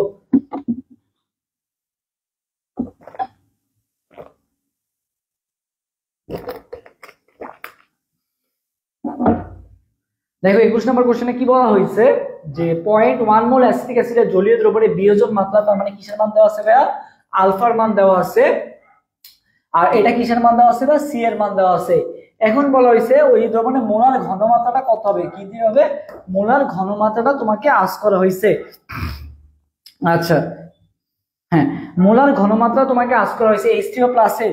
তো ভাই H3O প্লাসের মোলার ঘনমাত্রা ইকুয়াল টু কি হবে? ওকে হ্যাঁ আচ্ছা দেখো HCl প্লাসের মোলার ঘনমাত্রাটা কি হবে? Alpha C. কি হবে? Alpha C. এখানে ভাই আলফার মান কত? 4.2%, মানে কত? 4.2 বাই 100। সি এর মান কত দেওয়া আছে ভাইয়া? 0.01। কত দেওয়া আছে? 0.01। তাহলে 4.2 ইনটু 0.01 ভাগ কত? 100। তো সেইটাকে আমাদের ক্যালকুলেশন করা দরকার আছে, এটা কিন্তু এমনি বলে দেওয়া যাচ্ছে কত হবে অ্যানসার, তাই না? এই দেখো 4.2, এই যে 4.2 ইনটু কত? 0.01 আছে না, ভাগ কত? 100 না। সো দেখো এই 0.01টাকে এটা তুমি নিচে পাঠায় দাও, তার মানে কত আসতেছে? 100 আসতেছে। কত আসতেছে? 100 আসতেছে। আর এই 100 এ কি লেখা যায়? 10 ইনটু কত লেখা যায়? 10 টু দি পাওয়ার -4 লেখা যায় না? Sorry 1 into 10 to the power -4 লেখা যায় না? 100 এ কত লেখা যায়? 1 ইনটু 10 টু দি পাওয়ার -4 লেখা যায় না? তাহলে কি আসতেছে ভাইয়া? 4.2 ইনটু কত? 10 টু দি পাওয়ার -4 কত আসতেছে? এটাকে উপরে নিয়ে যাও। 4 মানে 4.2 ইনটু 10 টু দি পাওয়ার কত আসতেছে? -4 আসতেছে। যেহেতু 100 ভাগ আছে আর কি, এই 100 ভাগ যখন উপরে চলে যাবে 10 টু দি পাওয়ার +4টা উপরে গেলে কি হয়ে যাবে? 10 টু দি পাওয়ার -4 হয়ে যাবে। তাহলে আলটিমেটলি কি আসতেছে? 4.2 ইনটু 10 টু দি পাওয়ার -4। এই যে 4.2 into 10 to the power -4, 4.2 into 10 to the power -4। তাহলে অ্যান্সার কোনটা হবে? অ্যান্সার হবে ডি নাম্বারটা। 22 প্রমাণ অবস্থায় 4.4 গ্রাম কার্বন ডাই অক্সাইডের আয়তন কত লিটার? সবাই একটু এটা আনসার দাও তো। হ্যাঁ 21 এর ডি। Okay thank you. 22 আর বেশি কোশ্চেন নাই। সো আমি চাবো যে তোমরা বাকিগুলোর অ্যান্সার তোমরা ফুল দমে রেসপন্স করো। 22 এর অ্যান্সারটা সবাই কমেন্ট করে জানাও।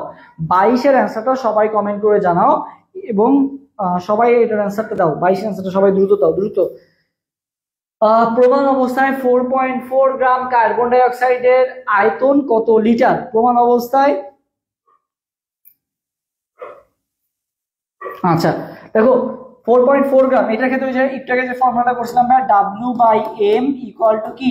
V/22.4। আচ্ছা কিসের মান বের করতে বলছে? প্রমাণ অবস্থায় 4. আয়তন কত লিটার, তার মানে কিসের মান বের করতে হবে? আমার ভি এর মান বের করতে হবে। আয়তন চাইছে না, মানে কিসের মান চাইছে? ভি এর মান চাইছে। W কত দেওয়া আছে ভাইয়া? 4.4। কার্বন ডাই অক্সাইডের ভর কত ভাইয়া? 44। একটুকু কি দেখা যাচ্ছে? হ্যাঁ দেখা যাচ্ছে। ওকে ভি এর মান বের করতে হবে। তাহলে এখানে কি আসবে? 22.4টা কি হয়ে যাবে? গুণ হয়ে যাবে, ইকুয়াল টু কি থাকলো? ভি থাকলো আর কি। সো 4.4 কে তুমি যদি এটা দিয়ে কাটো তাহলে কত আসতেছে ভাইয়া? 10 আসতেছে। তাহলে 22.4 ভাগ 10, 22.4 ভাগ 10 তার মানে কত? 2.24 না? তার মানে কত আসতেছে? 2.24। 22.4 ভাগ 10 তার মানে কি হতো? পয়েন্টটা আরেকবার আগে আসবে, মানে কত হয়ে যাবে? 2.24। কত হয়ে যাবে ভাইয়া? 2.24। কত হয়ে যাবে? 2.24। তাহলে 22 আনসার কোনটা হবে? সি নাম্বারটা হবে। হ্যাঁ ফারিয়া তাসনিম কমেন্ট করছে 22 সি। সাদিয়া ইসলাম কমেন্ট করছে 22 C. Okay thank you comment করার জন্য। আচ্ছা 23 এই বিক্রিয়াটার অ্যান্সার কোনটা হবে বলো? এই রিঅ্যাকশনটার অ্যান্সার কোনটা হবে? জৈব যৌগ থেকে আসছে। দেখো এটা হচ্ছে ফেনল দেওয়া আছে। কি দেওয়া আছে? ফেনল দেওয়া আছে প্লাস NH3। এখান থেকে বলা হয়েছে এ যৌগটা কি? এ যৌগটা কি? এ যৌগ নিচের কোনটা বলো? এ যৌগ নিচের কোনটা বলো? এ যৌগ নিচের কোনটা?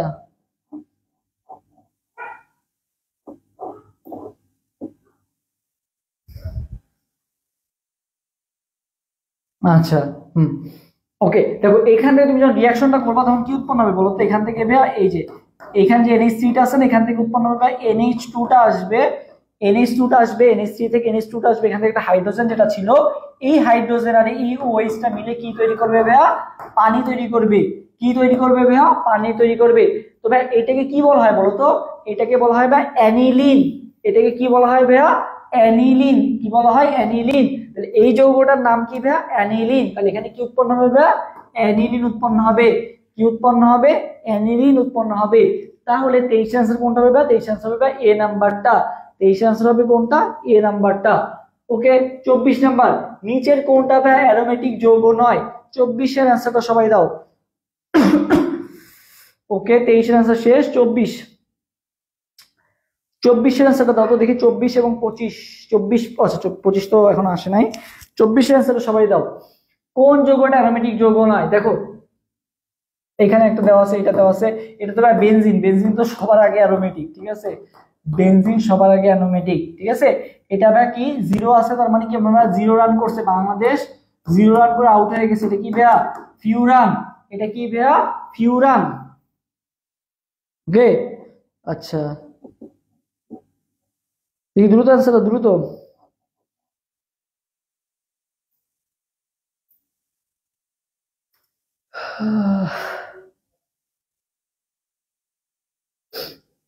ওকে, 24 এর আনসার সি দিছো। হ্যাঁ দেখো এইটা কিন্তু কোনো ভাইয়া কি না বলতো? অ্যারোমেটিক যৌগ না। এটা কিন্তু কোনো অ্যারোমেটিক যৌগ না। এটা কোনটা বলতো? পিরিডিন।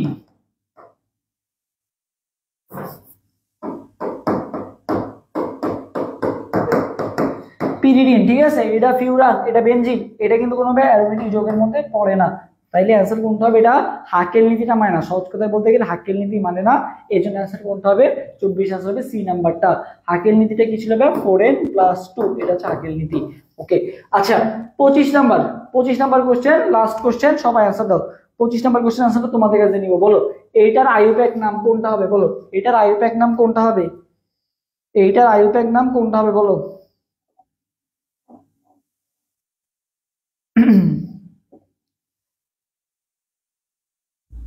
সেটা CH2 হবে।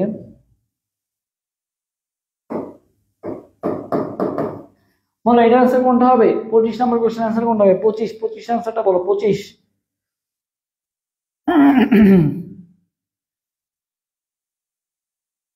এর আনসার। আচ্ছা তোমরা দিতে লাগো। দেখো আইইউপ্যাক যৌগ অনুযায়ী নিচের কোনটা? সো আমি দেখো শুরু করবো কিভাবে? এটাকে আমি 1 নাম্বার কার্বন ধরবো। এটাকে কি ধরবো? 1 নাম্বার। এটা কি 2, এটা কি 3, এটা কি 4, ঠিক আছে? এটা হচ্ছে আমাদের সিএল ওয়াইজ আমরা করে ফেললাম। এখন দেখি তুমি আমরা শাখাশিগুলো আছে কয় নম্বরে ভাইয়া? 2 নাম্বার আছে হচ্ছে একটা মিথাইল মূলক, এবং 3 নাম্বার আছে কি বলতো? হাইড্রক্সিল মূলক। 2 নাম্বার আছে কি ভাইয়া? ওকে, 2 নাম্বার আছে ভাইয়া মিথাইল মূলক, আর 3 নাম্বার আছে কি বলতো? হাইড্রক্সিল মূলক। তাহলে নামে আগে কি আসবে বলতো? আগে কি 2 আসবে নাকি আগে 3 আসবে? এটা কি মিথাইল, আর এটা কি বলতো? হাইড্রক্সিল। 3 নাম্বারে আছে কি? হাইড্রক্সিল। সো আমরা জানি কি বলতো? আমরা জানি যে এইচ আগে নাকি এম আগে? আগে এইচ, তারপরে তো এফ, তাই না? ABCD EFGHI এইচ, ঠিক আছে? তারপর IJKLM, এম কিন্তু পরে, তাই না? সো আগে হাইড্রক্সিটা উচ্চারণ করতে হবে। সো হাইড্রক্সিটা কয় নাম্বারে আছে ভাইয়া? হাইড্রক্সি আছে বা 3 নাম্বারে। তার মানে কি হবে ভাইয়া? 3 হাইড্রক্সি। তার মানে ভাইয়া কি হবে? 3 হাইড্রক্সি। আর মিথাইলটা ভাই কয় নাম্বারে আছে ভাইয়া? 2 নাম্বারে আছে। 3 হাইড্রক্সি 2 মিথাইল বিউটানেল। কয়টা কার্বন আছে ভাইয়া? 1 2 3 4, 4টা কার্বন আছে। তার মানে কি হবে? বিউটানেল। 3 হাইড্রক্সি 2 মিথাইল বিউটানেল, ঠিক আছে? 3 হাইড্রক্সি 2 মিথাইল বিউটানেল। ওকে, আচ্ছা। সো আজকের ক্লাসে তোমাদের কাছে কেমন লাগলো একটু বলো তো দেখি। আজকের ক্লাসটা কার কাছে কেমন লাগছে একটু আমাদের কমেন্ট করে জানাও, যে কার কাছে কেমন লাগলো একটু কমেন্ট করে জানাও তো দেখি।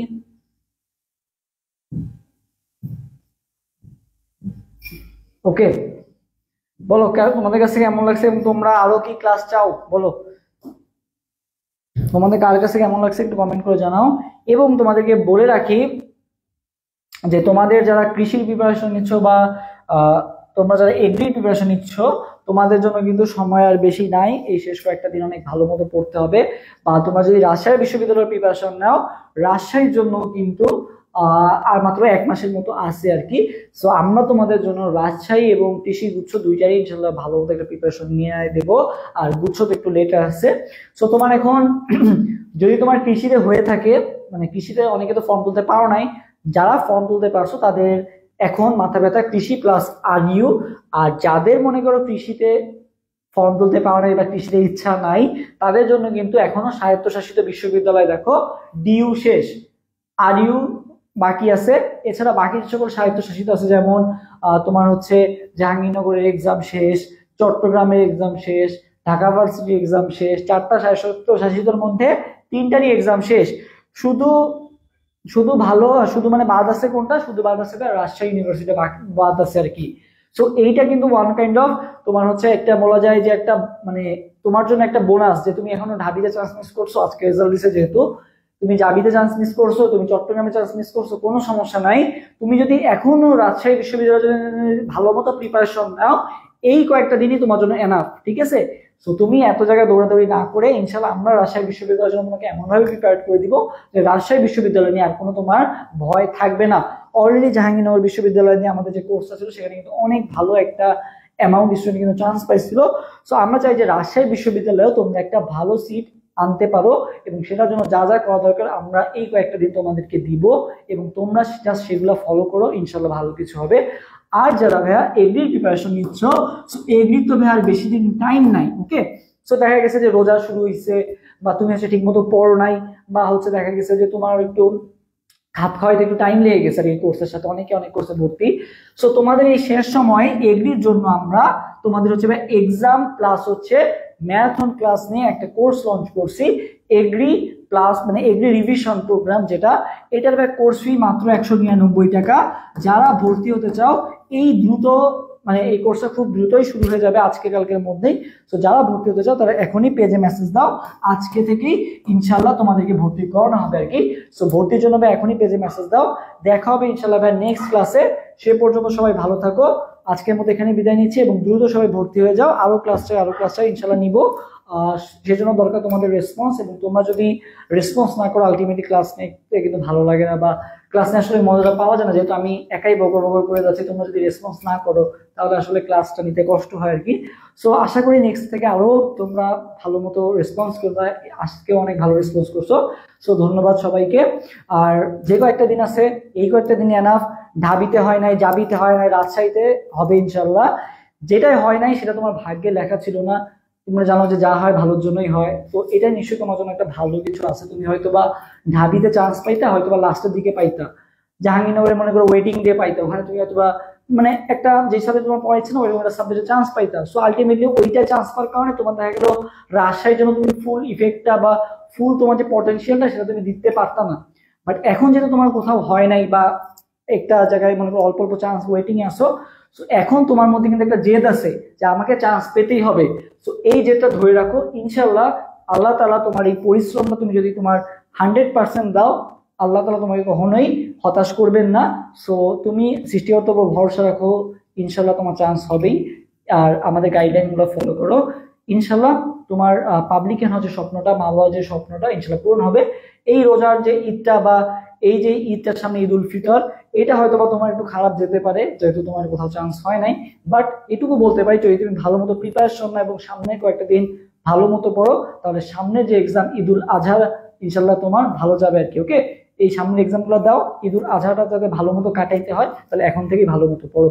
সো বেস্ট অফ লাক, গাইডলাইনগুলো ফলো করো এবং আমাদের ক্লাসগুলো নিয়মিত ফলো করো, আশা করি ভালো কিছুই হবে। সবার জন্য শুভকামনা, আল্লাহ হাফেজ, আসসালামু আলাইকুম। এবং রাত 10টায় কিন্তু একটা এক্সাম হবে রাজশাহী বিশ্ববিদ্যালয়। সো এই রাজশাহী বিশ্ববিদ্যালয় এক্সামটাও সবাই অংশগ্রহণ করবা। সো বেস্ট অফ লাক, আল্লাহ হাফেজ।